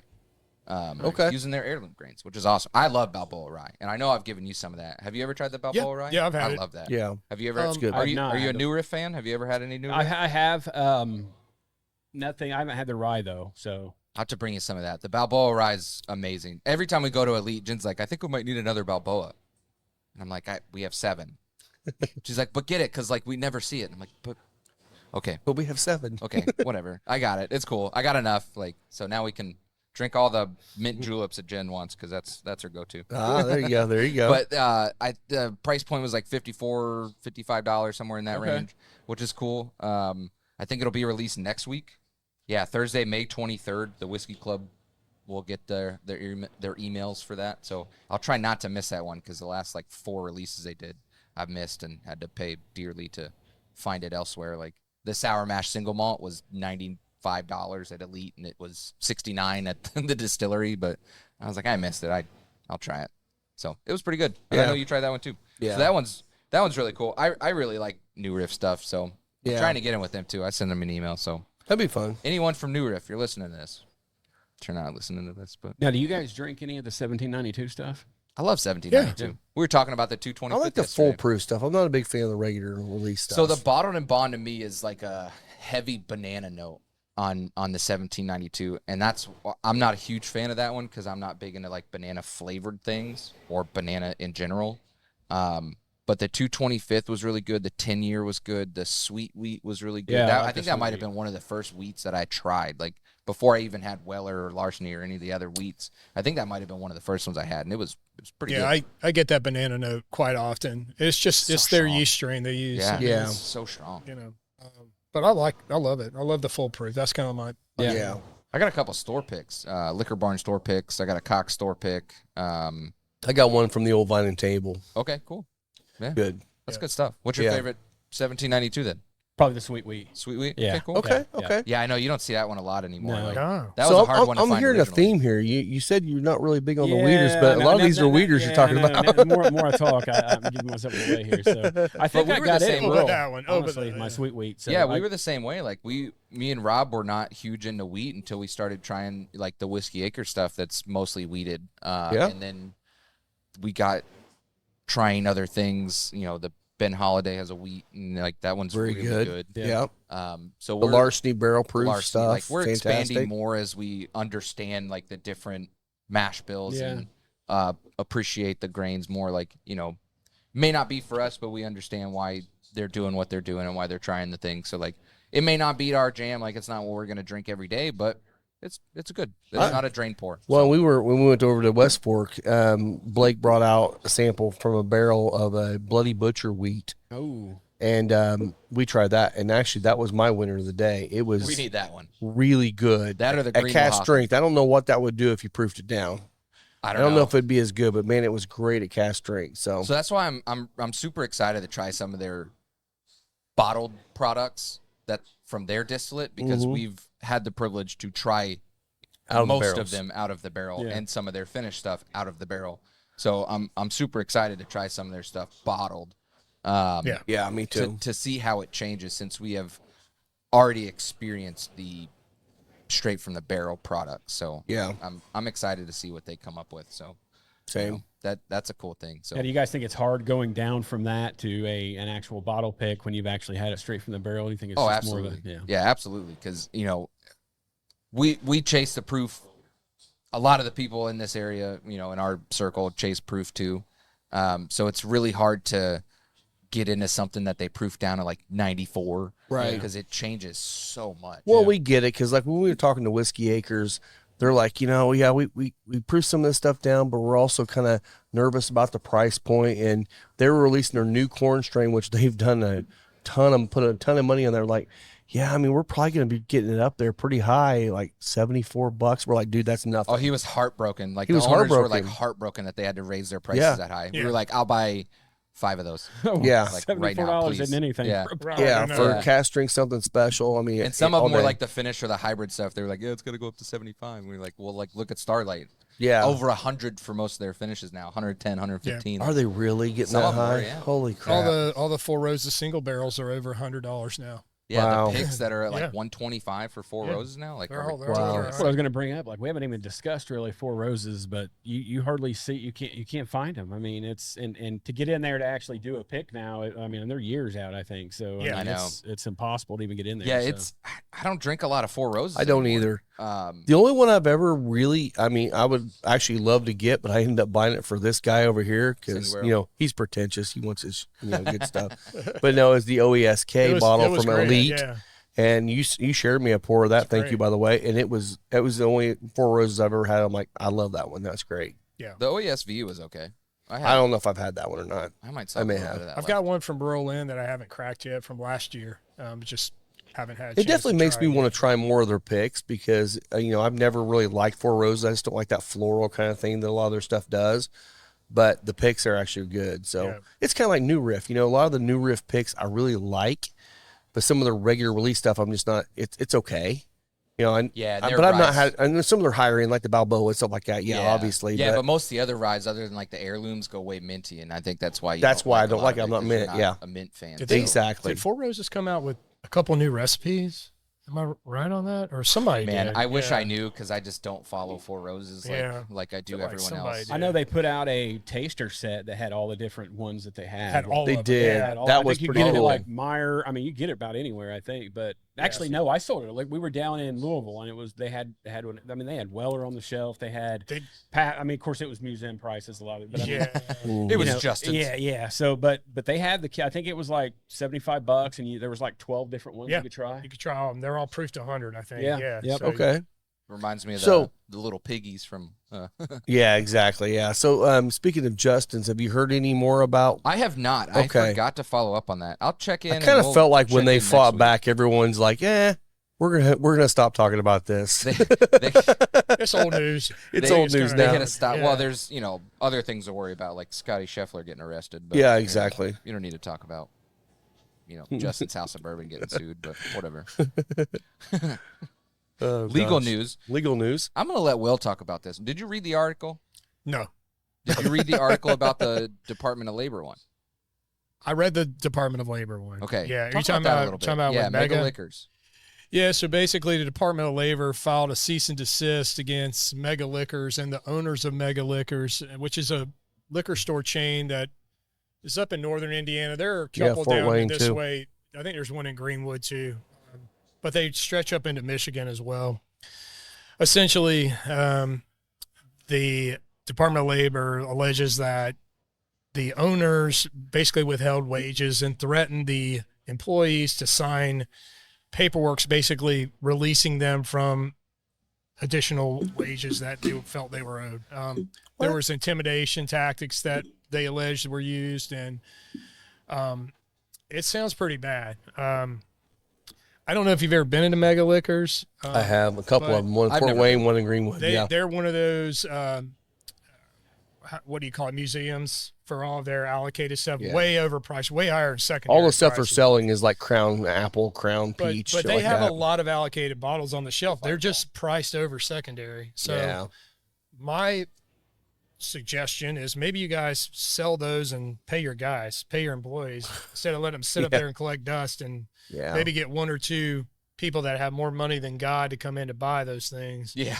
To actually do something. That's just never made sense to me. It's like you put a bottle of Pappy 15 for $2,000 on a shelf and it sits there for 5 years and you finally sell it. Like you could have sold 50 of those at a decent price and made more money and paid your people and not had inventory sitting there collecting dust. Yeah, most of the other places, they just, they're the ones that like, oh, you can come here and see it. Like, it's cool that we got it on the shelf. Like, you got charge admission. I mean, I don't know about you guys. I go into a place like that and I see the stupid prices.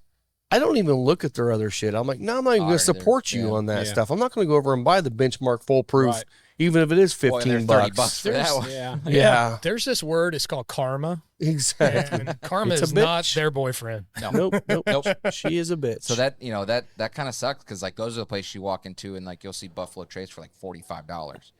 Yeah, it's just regular Buffalo. It's a you'll see an E.H. Taylor small batch for $200. I mean, that's insane. I miss seeing small batch for $45 every day. Well, we've been talking about this for months, but I have started seeing more people saying they're finally starting to see more Eagle Rare, more Blantons on the shelves. It's like we knew it was coming.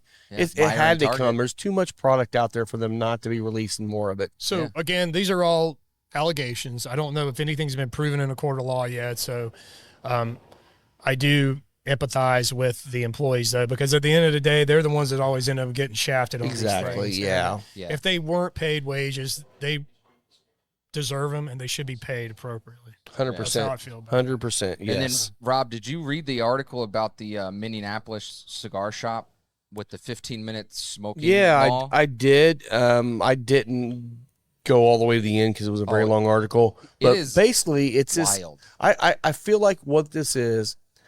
Okay, let me back up. Minnesota has, or was it Minneapolis? It's Minneapolis. Minneapolis has one cigar lounge that you can smoke in. That's it, one.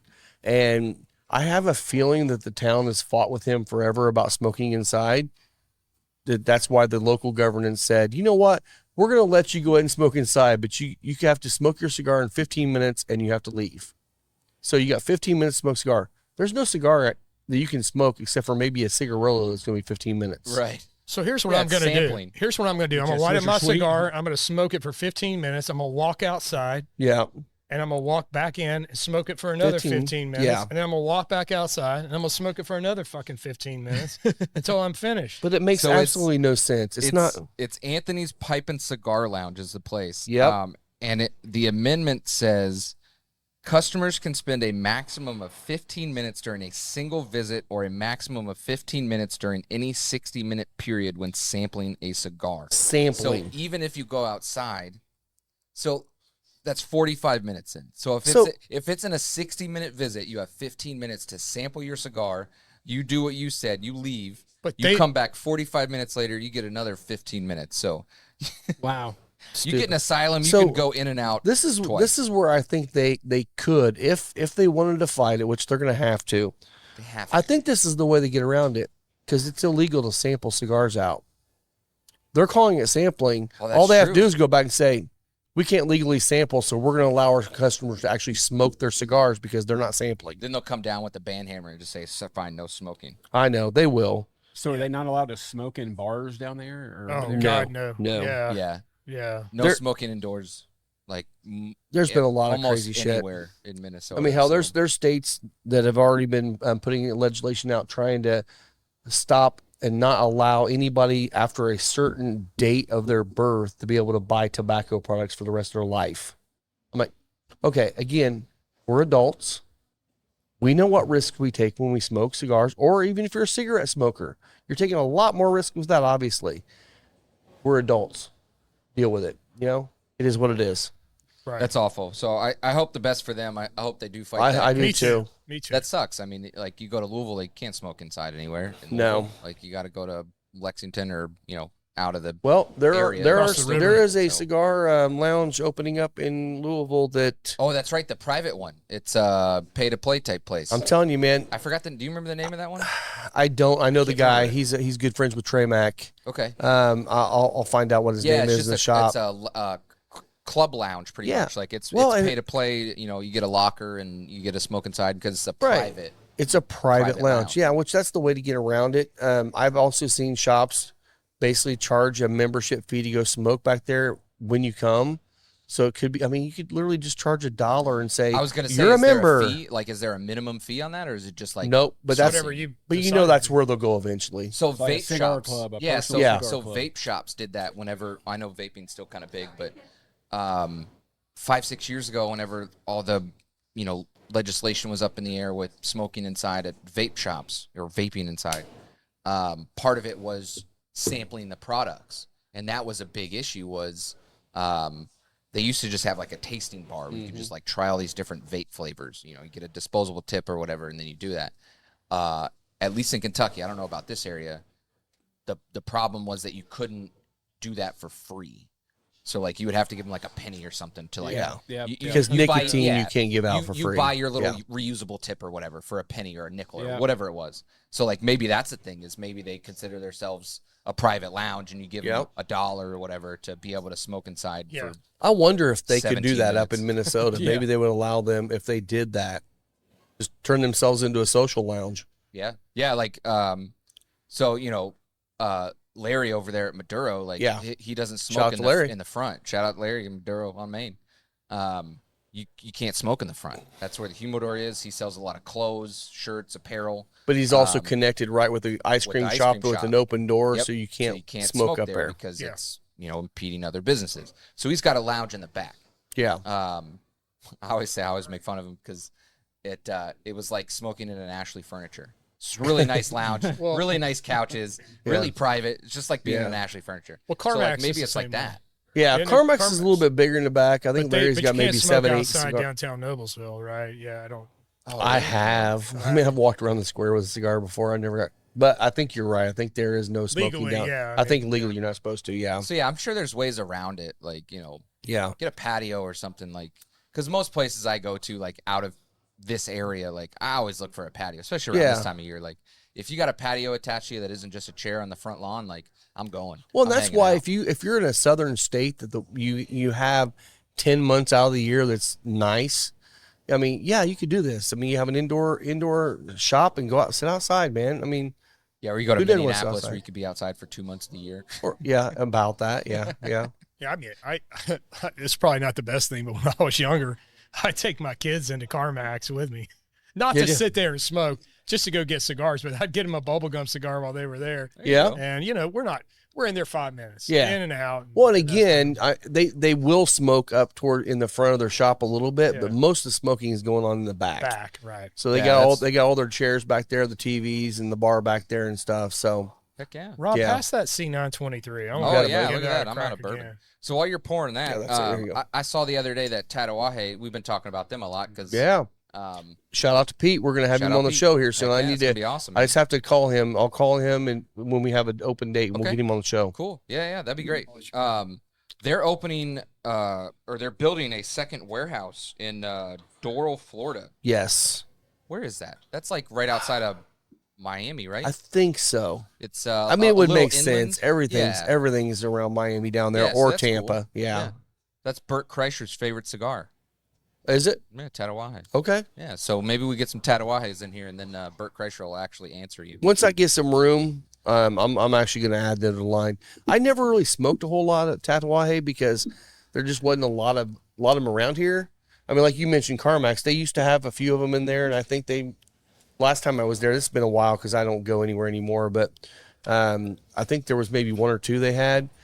But I smoked, I think, 8 different ones up there with him. Every one of them was great.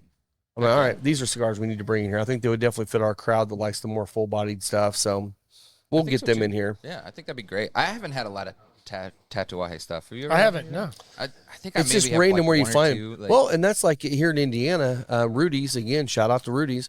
They're the number 1 selling Tatawahe, I think maybe in the Midwest, if not, definitely Indiana.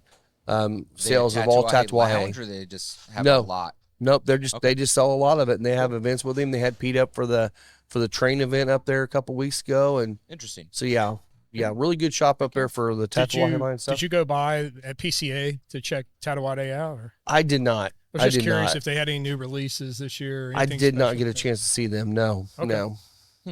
We'll have to check in with that when we connect with Pete and see if there's anything new coming from them, because that'd be cool. For sure, yeah. Get some new stuff, something different, Yeah, The newest thing in the humidors, obviously the Padron stuff. So, yeah, it's always cool to see new facings in there. But, obviously as we get new stuff in the humidor, things have to phase out because you can't keep everything. If you bring in everything, then you run out of space. exactly. And you're going to oversaturate. Well, what and you sell, like we were talking about the Blood Medicine. Blood Medicine from Crowned Heads has always been an event-only cigar, so you can only get those by buying a box of cigars at an event.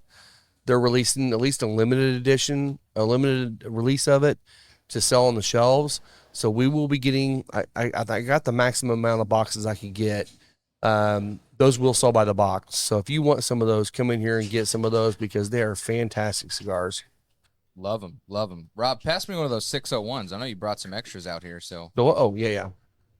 we're going a little long today. It's not that long, but We got to talk about Weller, too. let's Yeah, talk yeah. about Weller. Yeah, we brought up a $high bottle earlier. Let's hear about this we're all going to go get in line to buy one of these. And all Jeremy's of us. a Weller fan, so Yes, so I'm I've hoping already got that mine you saw pre-ordered. this. Yeah. pre-order, baby. Second mortgage on the house. So Exactly. Will tell us about that. You know a little bit more about than I do. I mean, so they came out with this announcement. Was it this week or last week? I think it was last week when they Yeah. announced this bottle. So just The on new their unobtainable. just on their website. So basically, Weller came out with Millennium, which is a blend of straight bourbon and wheat whiskeys. So it is wheat whiskey and bourbon blended. It has basically ages anywhere from 2000, distilled in 2000, 2003, 2005, and 2006. Okay. So I think the youngest age bourbon in there is 16 years. Okay. Wow. It's proof to 99 proof. That does not excite me. No, that's And sad. what really doesn't excite me is the suggested retail price of $7,500 No. a bottle. I'm But excited about that. Do we have any soundbite that says "you suck"? Oh, let's see. What do we have? Let's in go here? through them. We Maybe got a it. We F.U. got this Jobu? one. It's the I'm an asshole. We got that one. You know, help me now. Fuck you, Jobu. Yeah. So fuck you, Jobu. Hey, Fuck you, Jobu. Sorry, Sazerac. Sorry, I gotta fuck you, Jobu. It's a Fuck you, Jobu. Sazerac. Yeah. Yes, yes. So that's wild. I mean, That is wild. that Now I will reminds me of say, the Woodford bottle. That's $15,000. I will speak for the entire group up here. If you got a bottle and you bring us a sample, we'll try it. Oh, we will for sure. Yeah, we just can't. We ain't afford buying to it, go but we'll get try it. It's like, that's crazy. We're a donation-friendly podcast. so- Exactly. Yep. So, what are did your you thoughts on that? I think it's ridiculous. I don't think you're going to be able to find any anyway. So it's kind of like the double rare, the Eagle Rare double rare. I mean, what is it? Oh, the double $10,000 Eagle Very Rare. Yeah. or something like that a bottle. So, $9.99. yeah. Same thing with like the old fashioned copper. Like it's Either $11,000. that's either going to happen, or everybody that sells a lot of Weller's going to get a bottle and it's going to sit on the shelf for freaking years Yeah. because no one's going to buy it. I think I'm gonna go. It tastes just like Traveler.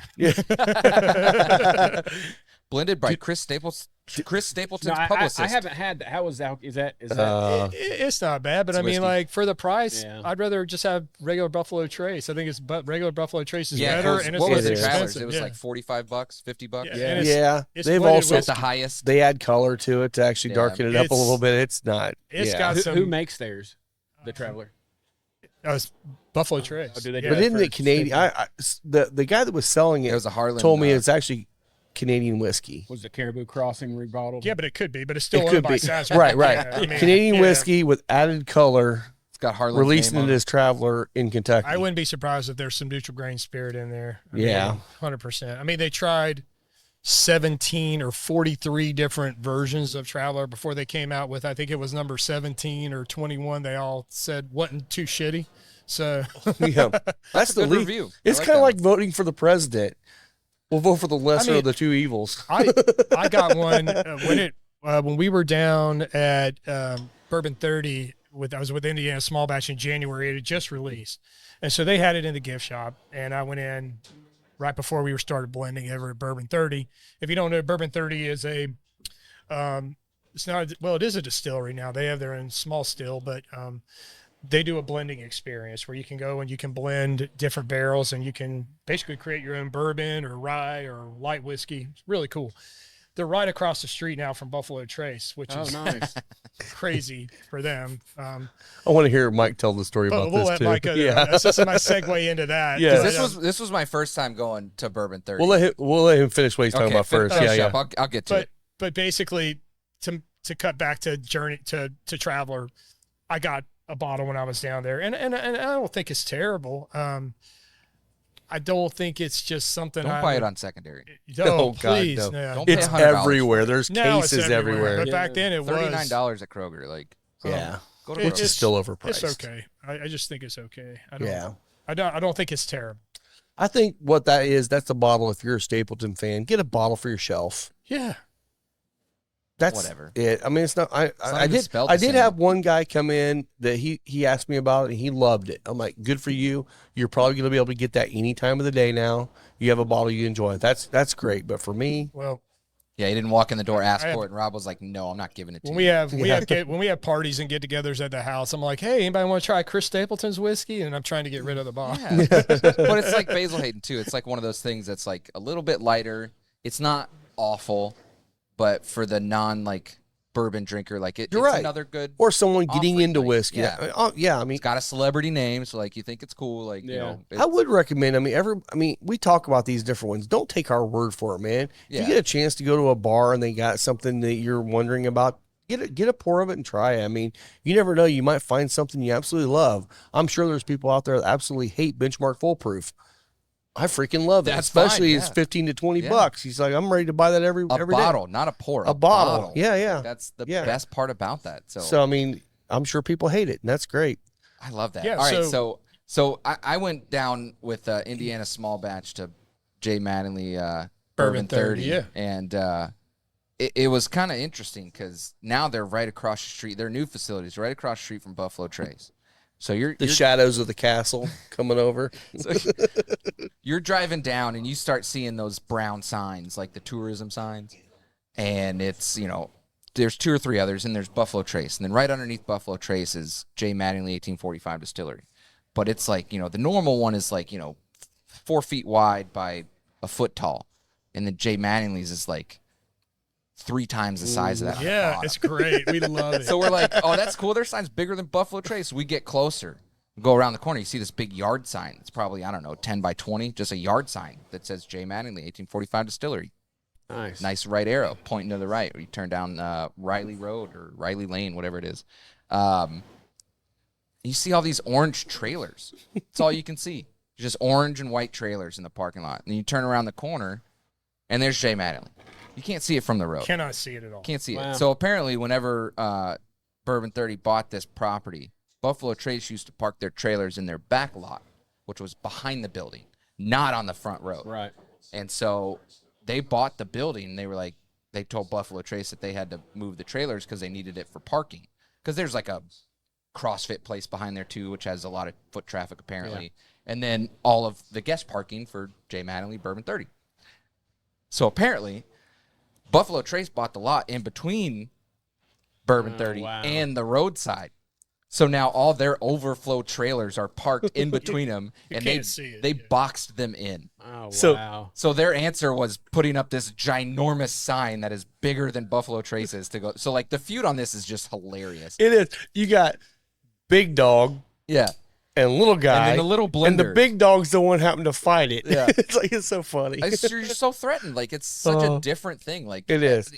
Honestly, it's good for both. It's good for both. Well, yeah, it's a good story when you walk in there too. But you go into Buffalo Trace, and they close down at 5 or 6. Yes, it's early. You can still go over there and blend a bottle after that, or you go there and you're like, oh hell, Buffalo Trace is right here. Let's go see what. And that's a lot of the times too. The groups that go down there to Bourbon 30 are going to go to Buffalo Trace first, because they open before Bourbon 30. I mean, I'm not saying Buffalo Trace is getting a lot more business because they're there, but they're getting more. Well, what it is heaven forbid, you're a tourist. You're here visiting the Bourbon Trail, or you're passing through. You stop, you get in this godforsaken line at Buffalo Trace.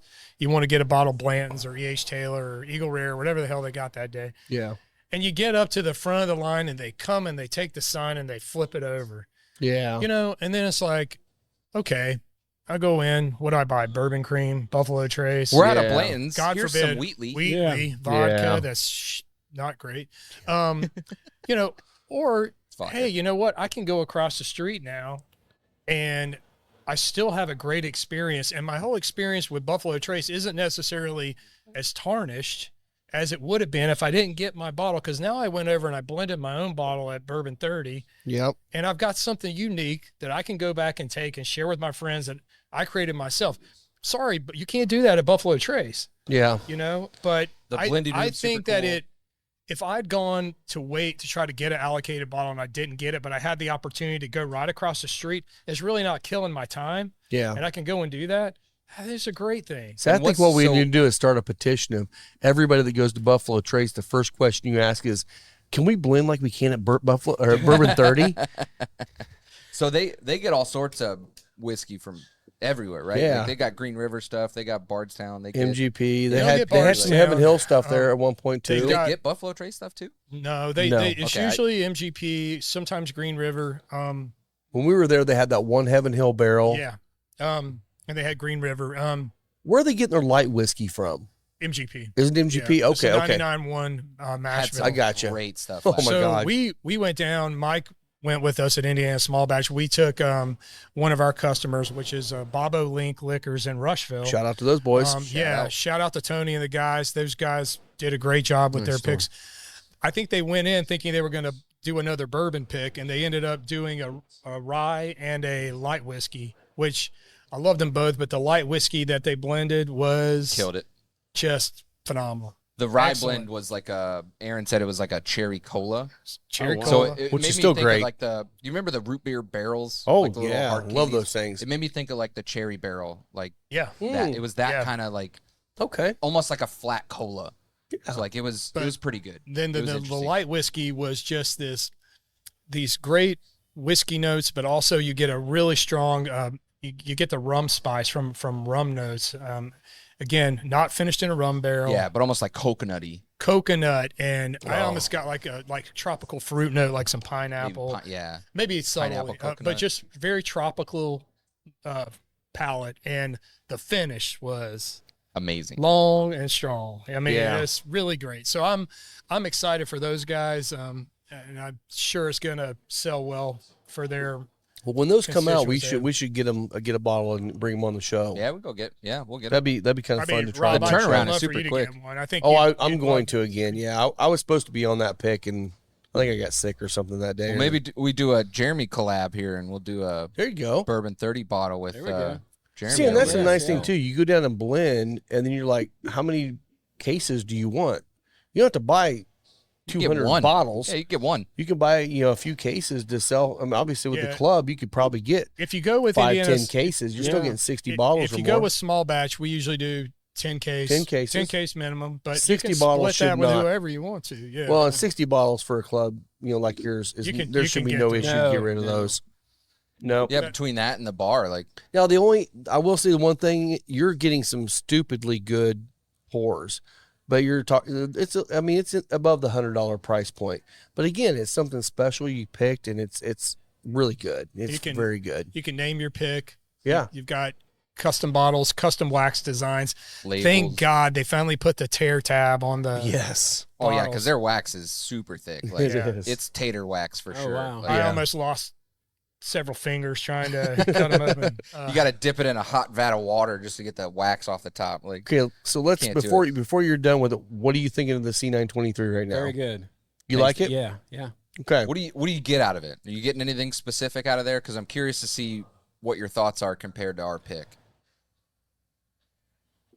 I'm getting a lot of hay out of this one for some reason. Like I'm not even drinking it barnyard. because I don't like it. So. I honestly like the first one better. Yeah. Okay. Yeah, your guys' pick. And I it's think- okay if you say it's the best thing you've ever tasted from Elijah Craig. Well- It's totally fine. My opinion hadn't changed on it. I mean, I do like our pick better, but this isn't the thing that I don't like about the C923 is on the finish. I still get this Drying. astringent oak note that kind of hangs out right at the end, man. And Yeah. I just like, it's kind of like, oh shit. Which it makes me wonder if that that one is what, just under 14 years or right around Ours 13? was 11, No, I not think. theirs. Yeah, the the C923 was. Yeah. It was like the oldest 12 one they and a half put or out. 13, yeah. It almost makes telling me you- wonder if they've gotten just beyond their maximum aging I'm point. telling you, man, when you get over 10 years with Elijah Craig, it's a crapshoot. Yeah. I'm serious. I mean, I think the best bottles are in that 9-year. What was ours? 10.6? Ours was 10, just 6. under 11. 10.6. So yeah, It it was- was just under 11. Actually, when they bottled it was about a month under 11. Okay. So, So- This one's spicier than Yes, ours. I think so. And then there's just that oak note, and it's just not my jam for Super the oak oaky. part. Yeah. Super oaky. Yeah, I just think it's. which again, I kinda do drying think on for the people palate, that do like that very oak tannic kind of thing going, I'm sure that you're going to love it. Yeah, that's fine. Just not my- most of us, at least, are a little oak sensitive to some of those things, and I think this Yeah. might fall in that category, like an over oak product. Yeah, So. there's good oak and there's not so good oak. I agree. think, yeah. When it starts getting that drying tannic thing, I think it loses me completely. Speaking of over oaked and oaked products, Aaron showed us a little bit about what they do with their staves, putting them into the barrel to finish some of their whiskeys. Yeah. So tell us a little bit about that, because I don't remember 100%. Aaron is from Bourbon 30. So yeah. so what they do with a lot of their used barrels, they break them down, they cut the staves up, and then they'll introduce some of those into their existing barrels just to give it a little bit of presence. Now, the good thing about those guys is they're tasting it daily, right? Yeah. So And they sand off most of the char. So like they're just sticking in. they rechar them. Yeah. They recharm. Yeah, so yeah. but they'll They clean sand it them off down and rechar then 'em. rechar it, Yeah. and then And I will shove it say, in the man, barrel. Aaron is he is a master blender. 100%. Oh, he's ridiculous. You go down there and do a blending of your own barrel. Don't finish with what you've done. Ask him his thoughts, and he'll literally say, you know what, 5% more of this and 5% less of that will make it. 100%. He does it, and you're like, damn, that just went up. But he'll tell 10 you notches. too, like he'll tell you, like, I spent all day yesterday blending this and this and this, and like this was really good, and like that barrel's not great, and like he's super upfront with that. Like he knows what's good, he knows what's not. So like really he's good playing at with it. he's really good at making a very well balanced whiskey. So like when I know when I made Hail to the Victors, he's like, it's good, but the finish is just we got to get the finish there. It's just not there 100%. I agreed with him, and we played around with the percentages and got it right, man. And like, all of a sudden you've got this finish popping, and it was it wasn't a big change, but like he knows those barrels so well that he's just like you said, he's a true master of blending. Yeah. And just a very easygoing, easy to work with, easy to talk to guy. So when you and I went down the first time, and I did the Indy Fuel, and you did the Cocky Wolverine the first time, we were in the same boat. We were like, this is really good where we've actually come up with it. And you and I said the same thing. It's like, we don't like that barrel. And we asked him, we said, should we add some of that to this barrel to get the balance? And he's like, it's exactly what you should do. And we did that, and it made them both pop. There was one barrel they had that this single barrel by itself was over oaked. Yeah, wasn't that good by itself. Just too oaky. Yep. But in a small percentage in our blends. And the funny thing was, like, Rob and I we pulled from a lot of the same barrels, maybe all the same barrels. I think you did a 4-barrel and I did a 5-barrel. So maybe I had I think I was 5, you were 6. 5 and 6. Yeah, right? yeah. So my point is we pulled from a lot of the same barrels. We had 2 totally different whiskeys. Yeah. Totally different whiskeys. Yeah, mine was definitely more spicy than yours Which is what you were going for. Which I was going for. I was going for more of the sweet bourbon kind of notes. Yeah. They're both really good. Yeah. Mine's gone. Mine's a little better. Mine's gone. Well, mine sold out first, so screw you. I brought a dump cup for you, Rob, so we can dump that and move on. So are you guys really big Ballsy. Elijah Craig fans or no? Yes. Yes. Yeah, Yeah. absolutely. So we talked about we're Now, trying to get a toasted barrel pick. So I will say one thing: the Elijah Craig 18 wasn't my jam. that was another over oaked one that I It was thought. just a little bit. It just went a little too far. a little too pungent. Yeah, but it was a little too low proof too. What else did we have? But we had Widow Jane 15 that day too. So like That's good comparing stuff. the Elijah Craig 18 to Widow Jane 15 was so hard because It is. But It then is. when you look at Heaven Hill 18, which is basically blended cask strength Elijah Craig 18. Yeah. Okay. So it's not a single barrel, but they took the best of those Elijah Craig 18-year-old single barrels, blended them. But they proofed it down, didn't they? Well, it's what, to 120, right? But Was it? I thought it was well, lower than that. You guys tried it. Yep. I mean, you thought it was great, right? What? The 18? The 18, the Heaven Hill 18. Oh, Heaven Heaven Hill Hill 18. 18. I'm sorry. Yeah, I yeah. was talking about Elijah Craig. But it's Elijah Craig 18. No, I will say the Heaven Hill 18 was delicious. Yeah, but that's what I'm saying. It is the Elijah Craig mash bill. It was. At 18 years. The only difference is they It's blended 120 a bunch of single and a barrels. blend. Yeah. And it's higher proof. Must have lowered Yeah. the water. So You're fine. I'm- Yeah, go ahead, man. My point is that it can be good, but in a single barrel, we all know Elijah Craig 18 is hit or miss. Yeah. You can have a phenomenal 18 single barrel, and you can have some that taste like pencil shavings. Yeah. So it's like- I think that's a good point. Is like literally most of these things now it's science. like there is nothing. You want this Whiskey Acres? Please, yes. So this is the 4-year bourbon. Yeah, this is a straight bourbon whiskey. What's the proof? 119.1 proof. It was their distiller's reserve. This is just the straight bourbon that they make. Talking about, like RD1, like all this stuff it's literally science now. Like nobody's throwing noodles at the wall and seeing what sticks.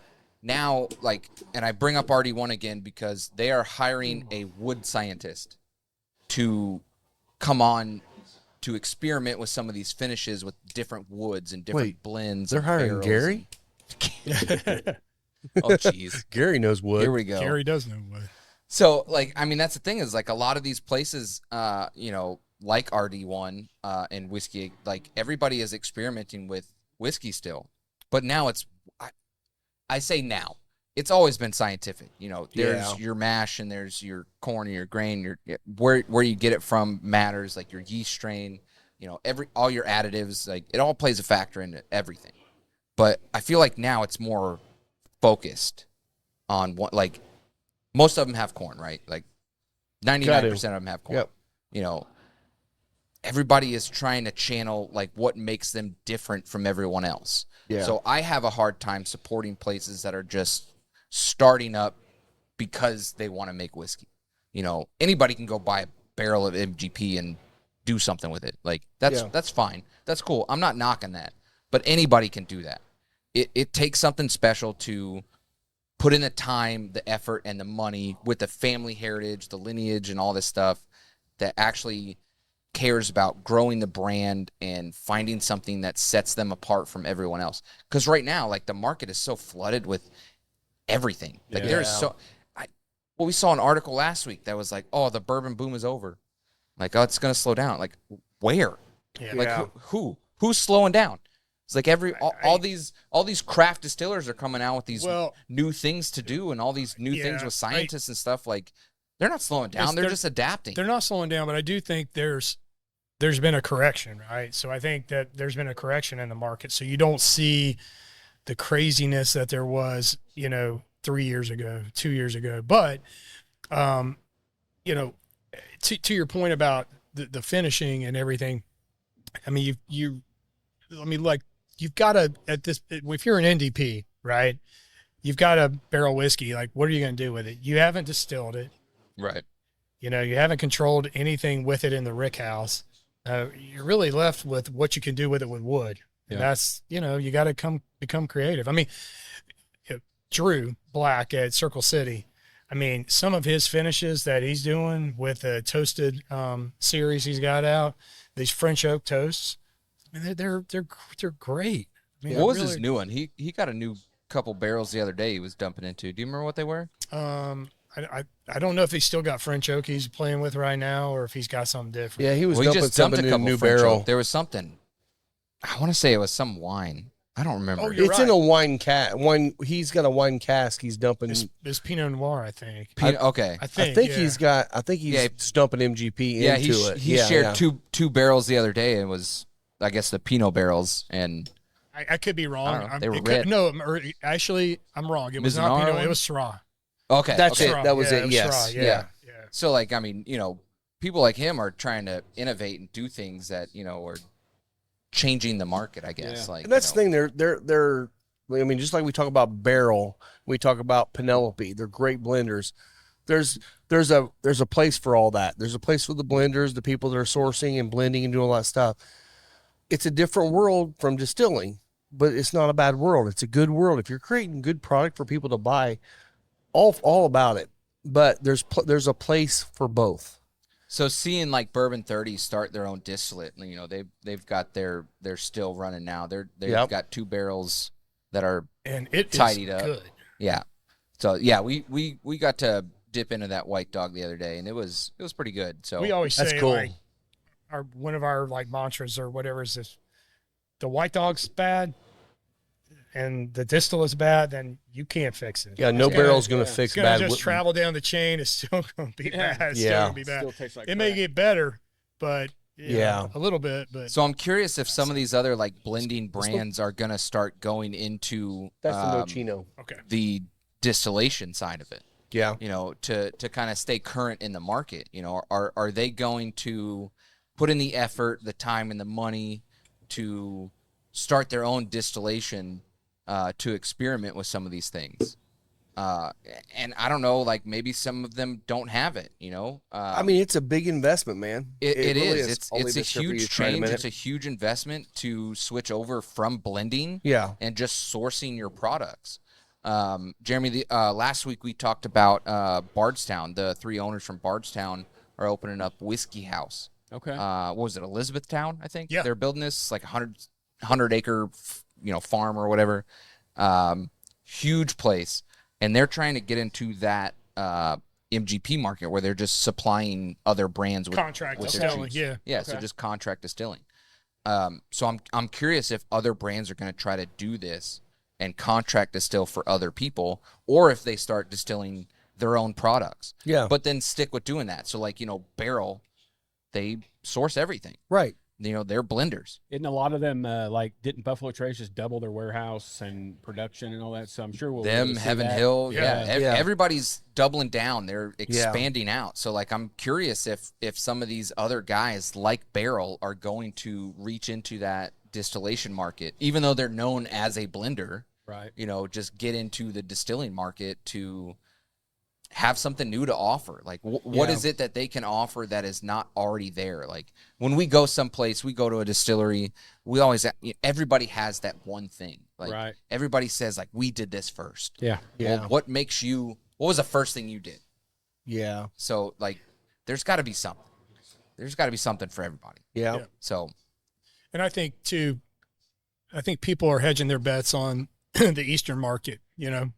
India is so untapped. India's a single malt Scotch, I blended feel like Scotch. this keeps coming up. Yes. I just, if I were one of the big 6 and I was in charge of marketing, I would be begging to put Indian market. millions of dollars into marketing in India. Yeah. I'd have people on the ground, feet on the ground. I'd be pushing it because it's if you got 10% of the whiskey drinkers in India, you're rolling. Yeah. Well, and that's the thing too. Like with Buffalo Trace and all these people putting out so much more product, creating more product, all that stuff. They might be doing some contract distilling, but they really don't need to, because you know what? If it doesn't sell here, ship it to freaking Japan and China. They'll buy Right. the shit out of that stuff, because why not? What was the Why one not? that do you remember the one that Jack gave us on the tasting? From India, The India one? Paul John. Paul John. Paul Do you remember that John. one? I do. Yeah. Okay. Yeah. Have you ever had any No. Indian whiskey? So I've had a couple. that was the only one that I've ever tried, and like it keeps coming up in our conversations, of I Indian had one, whiskey. So Jeff Wilcox from I think we from got to get into Carroll more Wine. Indian He stuff. had some Indian whiskey we tried. It was pretty They're good usually too. like single malts. Okay. Yeah. For the most part. Some are blended. Some are, But they're higher than Japanese. So like the Japanese Yeah. stuff is much lighter. I think the Indian a lot of that stuff is a when you little get higher. away from the North American continent is more of that single. They're coming after the Irish and the Scotch kind of realm and creating whiskey. It might be a little different, but they definitely stick to that they're single usually malt a lot they're usually more. lower proof. They're usually Yep. that 80 to 90 proof point. Yep, range. yep. Well, I'd be curious. So, our whole neighborhood is Indian families. And we had the pleasure of going to an Indian wedding at one of our neighbors' houses that we got invited to, just because they're super hospitable. And we go over there, and I didn't know if they drank. I didn't know. I know very little about Indian culture. And they're sitting there, they're cooking tandoori in their garage, and he's got a bottle of Jameson, so I brought over some Lagavulin 16, and I was like thinking I'm doing something special, and they're just pouring solo cups of Jameson. And I'm like, I'm in good company, I guess. So like I brought him Lagavulin 16, they're just pouring half a solo cup of Lagavulin 16. I'm like, you guys are hardcore. It's like, Yeah. you guys know what's up. Like, this is it. It's like, Yeah. that's too powerful for me. Like, I can't do the Lagavulin 16. That one's I way love too Lagavulin peated. 16. I can't do it, man. I love it. That's a lot. Do you like peated stuff? I'm more bourbon, man. I'm not. Okay, I appreciate that, because some of them are just like way too overpowering. Yeah. But like have you experienced with Japanese a lot, or? I've had what is it, Habaki or Habiki. Yeah, yeah, Habiki. yeah. Yep. I've had just that, but that's really about it. Suntory was good. Yeah. Nico straight from the barrel. I had that one. That was one I had. I to do like the exchange. Kamakataki we got up there. The Ichiros. Ichiros is really great. Japanese whiskey too. We got both of those up here. So I'm trying to expand out to the markets. You have to try these and see what you think, because they're both really good. I think, especially in Indiana, Kentucky, this region, people walk into a bar, they want bourbon. Yeah. Or you know what? I'm a little bit more highfalutin. Let's go rye. You know, it's like whatever. That's where we live. Yeah, yeah. So people aren't really jumping into the Irish or the Scotch and with as them much. being lower proof too, like, you know, and that's what I think. Exactly. Like it being in this area, like a lot of people in this area want the higher proof stuff, and you know, Which that's why I think one of our best selling scotches is the Abunda Alba cast strength Scotch. You know, 118 proof Scotch. Yeah, Scotch. It does all the things you want with a Scotch that reminds you of a bourbon. I haven't tried that one but yet. It's Scotch. I got to try that one. I haven't tried that one yet, so I'll have to try that one. It's good. It's good. Yeah. So So you don't sell more Proper 12 than anything else? We do sell a lot of no. Proper 12 Powers. The three I have is Proper 12 Powers and Redbreast 12. The Redbreast, I will say, Redbreast the is great. Redbreast Now I will say fantastic. the best Redbreast we've ever had here was the Redbreast cast strength. But again, someone that wants Irish is not typically wanting high proof. Yeah. There's a reason for that. So we sold it well, but we drank most of it ourselves. So okay. So distilleries, big six, small ones, whatever. Do you have a favorite distillery? I mean, honestly, like as far as experience and just walking around the distillery and feeling welcome, I mean, I don't think you can beat Hard Truth, man. I mean, I know it's an Indiana distillery and they have a lot going on, but I mean, the campus, or the, you know, I say campus, but what they have is amazing. I mean, just taking the tour, and you know, of course, again, I've been to Beam, I've been to Four Roses, I've been to Buffalo Trace, I've been to what are some of the other ones? You've been to Heaven Hill? I have not been to Heaven Hill. Got to go to Heaven Hill. Okay. Heaven Hill's an experience too. Haven't been to Heaven Hill. I've been to let's see, where's some of the other ones? Obviously Jeff the Creed, we talked about that. Yeah. Makers, Willet, Makers, Turkey. Yeah, been to Willet, been to Turkey. Never so been when to I went to Turkey, they were not really giving tours. It was right during the pandemic, so I'd like to go back there and try. You know, Yeah, but they just reopened their gift shop, and they're building a big new gift shop facility, aren't they? It opened like 2 weeks ago. It did. Okay. Yeah, they were still building that. I think whenever we were down there, and it had it's open for business now. Yeah. Oh, awesome, awesome! I want to get down there because I've never been to Turkey before. I definitely want to go there, especially after. I never was Wild Turkey 101. I'm like, yeah, that'll get me there. When I first started, that gets you there in a hurry. 101, high proof when you get started, you know. But after, you know, Eric Jansen introduced me to the entire freaking Master's Fleet. Do you like their Master Collection? Oh my God, so good. What was the last one he just brought? The one Voyage or what was the one he brought from the wedding? He got from the wedding. I think it was Voyage. Was it Voyage? I don't remember. That didn't sound right. But it was one that he's got me so many different His crew bought him a bottle. It's like you can't get it. And he got- No, it was Generations. Generations. Yeah, That's it. Yeah. Freaking great, really good, man. yeah. And I will tell you, 12's my favorite. some of the best dusty pours I've had have been some of those old wild turkeys from the 40s and 50s. They're so good, so good. So I want to definitely check those guys out. So do you think the dusty market will take over the secondary market? You think once people start tasting how? Probably not, because there's just not enough of it out there. Well, it's going to end up like classic cars, right? So like, Yeah. your classic license plate is 20 years. Like, do you remember what car you had 20 years ago? It doesn't seem like it's that old. Yeah. No. So like, It's what's a dusty pour? Is it 10 years? Is it 20 Yeah. years at this? Like, Well, because you're What is talking 20 years is a classic car now, right? Yeah, exactly. Yeah. 20-year-old whiskey. 2004. 20-year-old whiskey, you can buy a brand new release Well, of 20-year-old whiskey. hey, So is 2001 release a dusty now? Like, where do we stop the line with dusty? So my buddy Johnny down in South Carolina, he's a big Wild Turkey drinker, and he still has bottles of the 1990s Austin Nichols 101, and I'm like, oh man, dude, do you know how much those things go for? Like, Yeah. those are Well, pretty and what sought I after found, bottles. and you definitely, by getting the old Forester today, what I find is a lot of these guys that have the old Dusties are either selling samples or giving samples away for people to try it. And it's like, that's kind of what I'm seeing more of the Dusties. Yeah. I'm not seeing people trying to put them on the market to sell them unless it goes to an auction. You're raising money for something. That's great. But no, you're proud of that. You're proud of getting it. and Like, exactly. you got it. You want to share it. you know, Hell you yeah. talked about. I feel like Dusties are on your journey as a bourbon connoisseur, bourbon drinker, bourbon enthusiast, Dusties are part of that journey. Like at some point you've gone, you go through you're in the phase when you're first getting in and you're on the chase and you want to find all the allocated bottles. And then once you realize that, man, there's some like vintage stuff out there that you get to taste. It's a bit of history that we weren't even born when these things were distilled. I think it's amazing. Original pepper. It's fun to go back to. I mean, just like regular white label Jim Beam, some of those old ones, they're the old Dusties, and you try it and you're like, oh, this is different. You're like, well, yeah, the water was different. There's less pollutants. They didn't have to filter everything. Sure, it's going to be different. Becky and I went to Antigua in January, and whiskey, bourbon in Antigua is somewhat limited, but they had Jim Beam Black. And I'm telling you what, like just sitting on the deck at Antigua, sipping a Jim Beam Black neat, I was like, man, this is just takes me back to like the good old days. This hits right now. Like, this is really good. Well, and I think we go through the phases where we're drinking bougie shit all the time, and that's great. I love that.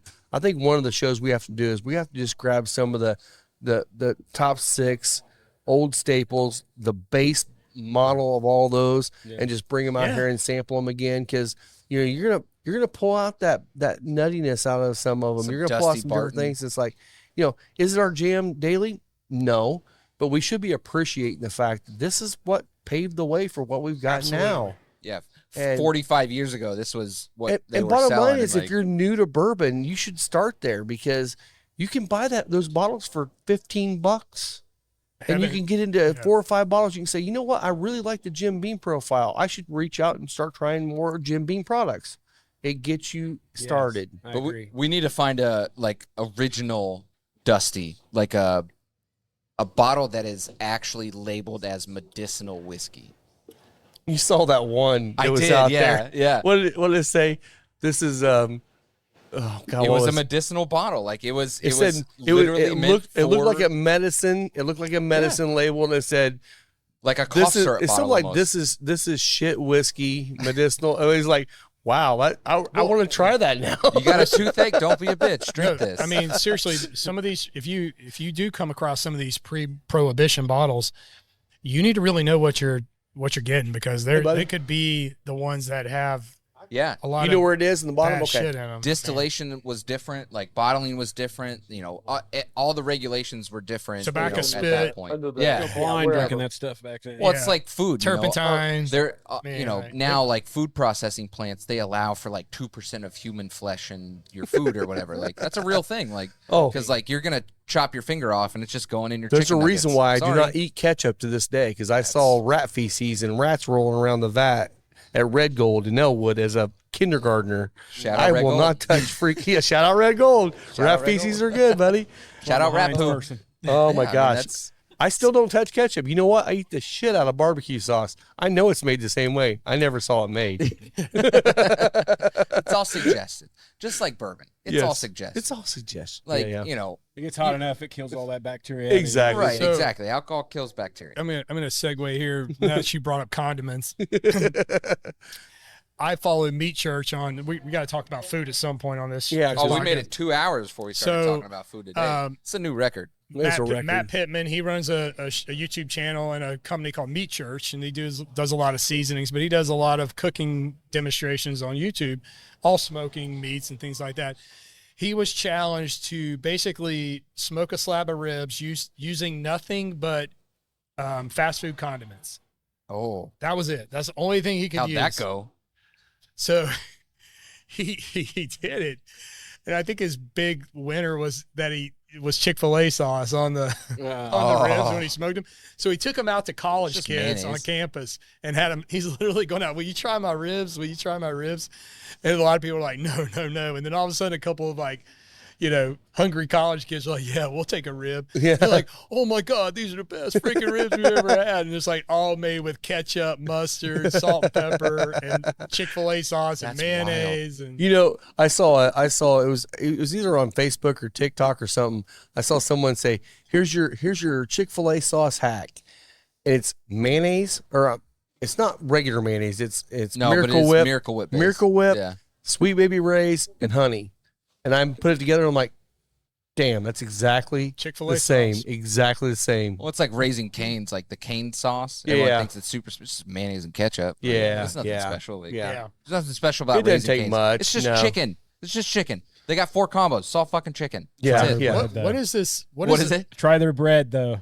It's just Texas toast, Hey, man. Like tell them to bob it. That's what they call it. Butter on Okay. both sides. It's I had an interview there. At Cane's? at Cane's. Okay. Yeah. Yeah. Tell them to bob it, the bread, and they literally bob. It just stands for butter on both sides. I guess. I And couldn't do it, man. So I used to work in food service. I was a general manager of a Dairy Queen for like 6 You also years. can't do dairy. I can't do dairy either. Yeah. So I had a working interview at Cane's one day as an Okay. operation manager, and like part of the interview was just like working the drive-through. So I worked. They were way too chipper for me. I can't do that. Like hippity hoppy, how you doing today? Let's get some chicken. Mike's like at the Mike's like, here. at the window going, "Fuck you, Joe Boo." yeah, Here's your fucking chicken. clickety clackety fuck. What do you want? Like I can't do that catchy shit. Like, Yeah. I'm not that cheerful, man. I cannot come up with some catchy shit every time somebody comes up. Like My son is a junior now, going into his junior year at IU. So his freshman year, they put a Cane's in there in Bloomington. I'm sure they tore it up. All of a sudden, man, I'm looking at my credit card statement and I see all these freaking Cane's charges at like $2,500 11:30, chicken. 12 o'clock at night. I'm like, hey, buddy, what the hell? You got. He's like, "I drank a bunch of bourbon, Dad. I had to have some chicken to wash it down." That's that, funny. He's hitting a lot of vape shops too. Yeah. Oh, jeez. Well, it's like you can see it. It's like scooter charge, Uber scooter, and then Cane's. And then Uber scooter. See, Scooters has the same thing. They'll tell you to scoot on around when you get your coffee. Oh, from really? them. Oh, Yeah. jeez. Yeah. Kind of. I mean, it's like going I to mean, Chick-fil-A. You feel like you're in. It's not as service bad as almost. freaking Uranus Fudge Factory Oh, over here. Lord. Those guys are Well, stupid. those are funny. Yeah. I think. They're funny once, but every time you walk in and they ask you how we're gonna pack your fudge today, I'm like, yeah, it was funny first time. How you want it in the rear? In the rear, So baby. I just want to say, man, this 601 Greenie with the Nocino finish whiskey Oh, acres yeah? is pairing beautifully. That's Okay, good. good. I really like the Nocino. I'm still on the regular It bourbon. brings a spice out of the Chino finish It that does. I don't get on its own. No, Yeah, it's really cool. Have you tasted this Nocino I haven't finish? tried that's Yeah, it you right need to there. do a You double can taste grab of you this. some. Yeah. Do a pour that while we're wrapping up. Yeah, Rob, we're wrapping we up got soon. so 1502's coming up this Thursday. Yeah, yeah. What time is that event? So that event will be, I believe, 5 to 8. Okay. We're gonna record with him before. If you want to get in here a little early, that's fine. Yeah, come hang out. We'll have Enrique He on might with stay a us. little bit later after that too, but come in and meet Enrique. Enrique is the owner of Global Premium Cigars, which is also that's the parent company to 1502. He is the master blender. He's the owner. He does it all. So get in here. That's a great time to come in and get your box to fill up your humidor because you're getting 20% off the boxes. There'll be some giveaways. We'll have a good time there. Heck yeah. Then the following Wednesday, 2 weeks. 2 weeks. Thank you. 2 weeks. Thank you. 2 So weeks. June Gosh, 1st. yeah. June 1st is Mash Bash at June Moondrop. 1st. Oh, You're yeah. right. June 1st, we're going to be over at Moondrops, which is down here in Fortville, 5 minutes from the shop here. They're having Mash Bash, which is just going to be a big event. Bunch of They're gonna have distilleries, bunch of beer, breweries, food, us. food trucks. We're We'll gonna be there. We're We'll doing be doing a live event. stream from Moondrops. We'll Yeah. be talking about that. We'll be going around talking to a couple vendors. And if you want a couple cigars, we'll have some cigars out there. You can get that stuff too. But it's really just about hanging out and smoking and gonna drinking. be a lot of and fun. It'll be a great time. And then the following And Wednesday. then the following Wednesday, which is June 5th. Thank you. We've got Sin Coburn coming. She's the owner of Dissonant Cigars. If you follow her on Instagram and Facebook, you know who she is. She's badass. Fantastic, awesome person. We met her out at the trade show. Really, really nice lady. And she makes some great cigars. She makes them through the Oveja Negra line. But they're really great cigars. It's ladies' night. It's not only for ladies, but I am telling you right now, if there's a bunch of ladies here, I'm going to make sure she's hanging out with the ladies because she's just like Lisa, trying to get the Sisters of the Leaf thing a going. ladies' lady. And but we will have her here. We'll be doing events with her cigars too. Calvin will be here, so we'll get to hang out with Calvin. Calvin's a great guy too. We really love Calvin. That'll be great. Yeah, so Calvin's a we'll have good that guy. going too. So Yeah, I saw him. He shared that post with Sin on there. So He did. He'll be here. So he did. Yeah, Yeah. and I'll be sharing that. I'm going to share this week the 1502 stuff, and then we'll be sharing the Sin stuff coming up too. And it's going to be a good time. We're going to have a Heck good time with Yeah, him. don't forget May 24th. this Friday, this week, Mhm. 9 a.m. to 10 a.m., we're live streaming from Lot 6 at IMS. Yeah, so Scotty get on there D's live. compound. Get on there Join live. us. Comment on Q&A, it. We'll comments, try to pay attention to. everything. We'll definitely be paying attention to the social media feed. You know, if you have questions about anything, honestly, if you have any questions race related, I guarantee you Scott can answer the questions. Yeah. Look, the link is up. I've shared the link. It's on the Yes. Final Third Cigar Facebook page, Instagram. It's pinned to the top. It's pinned to the top. Yep. You can go ahead and post a question there. If you have questions about cigars, whiskey, anything, Yeah. go ahead and post that in there. You can go to YouTube, Final Third Cigar. Go ahead and put a comment in there. If you have a question for us, go ahead and post it in there, and we can answer that live. And I will say, if you're off that day, which honestly, why wouldn't you take it off? Right, I it's a mean, holiday. Come on, it's a We're holiday. in Indiana. holiday. Come Just on. take it off. Yeah, And come hang out. Get you a Bloody Mary. Get you a Connecticut cigar. I know it's going to be hard for everyone to have a blood medicine at that point. We might have them by that time. You might be able to come in here and get them on so. Thursday before that. Just smoke along with us. Have a Bloody Mary and get your day started right. Oh, it'll be great, man. Jeremy, what do you got? You got any news coming up? Anything with Central Indiana Bourbon? Honestly, like I said, I mean, I definitely appreciate the invite today. I mean, it kind of opened up my eyes to a lot of different things going on.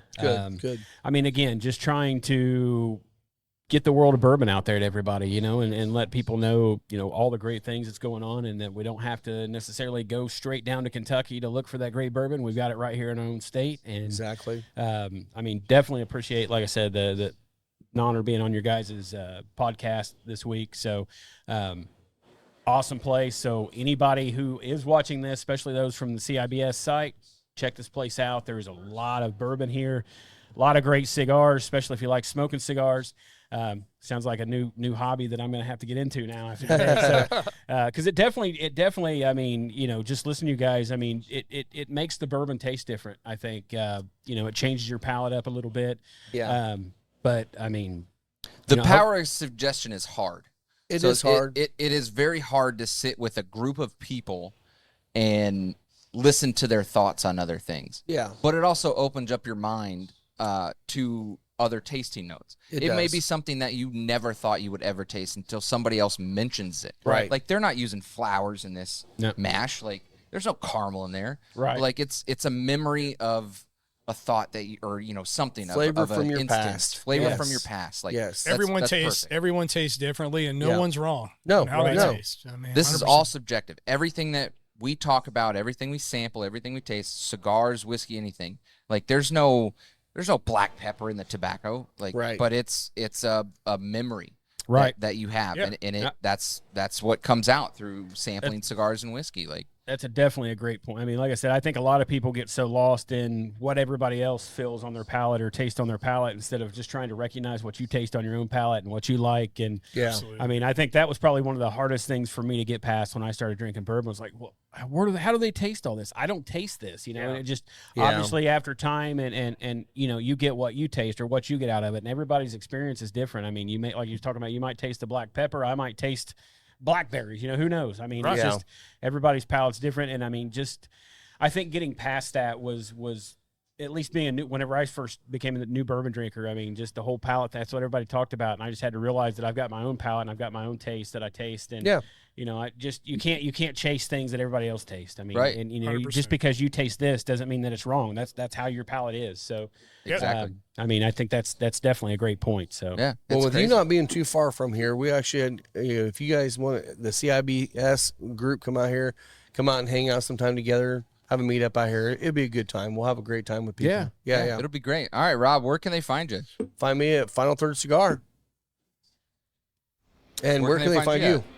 find us at Central Indiana Bourbon Society on Facebook. Perfect. Nice. You can find me on Instagram at the good old cocky Wolverine. Yeah. You can find me at both are visual at Spencer Lee's, and don't forget to follow the Final Third Podcast on Instagram and the Final Third Cigar on YouTube. Podbean is the Final Third Cigar and Whiskey Podcast. Absolutely. Absolutely. Thanks a Cheers, lot, guys. guys. We'll see you Cheers, next time. Cheers, everybody.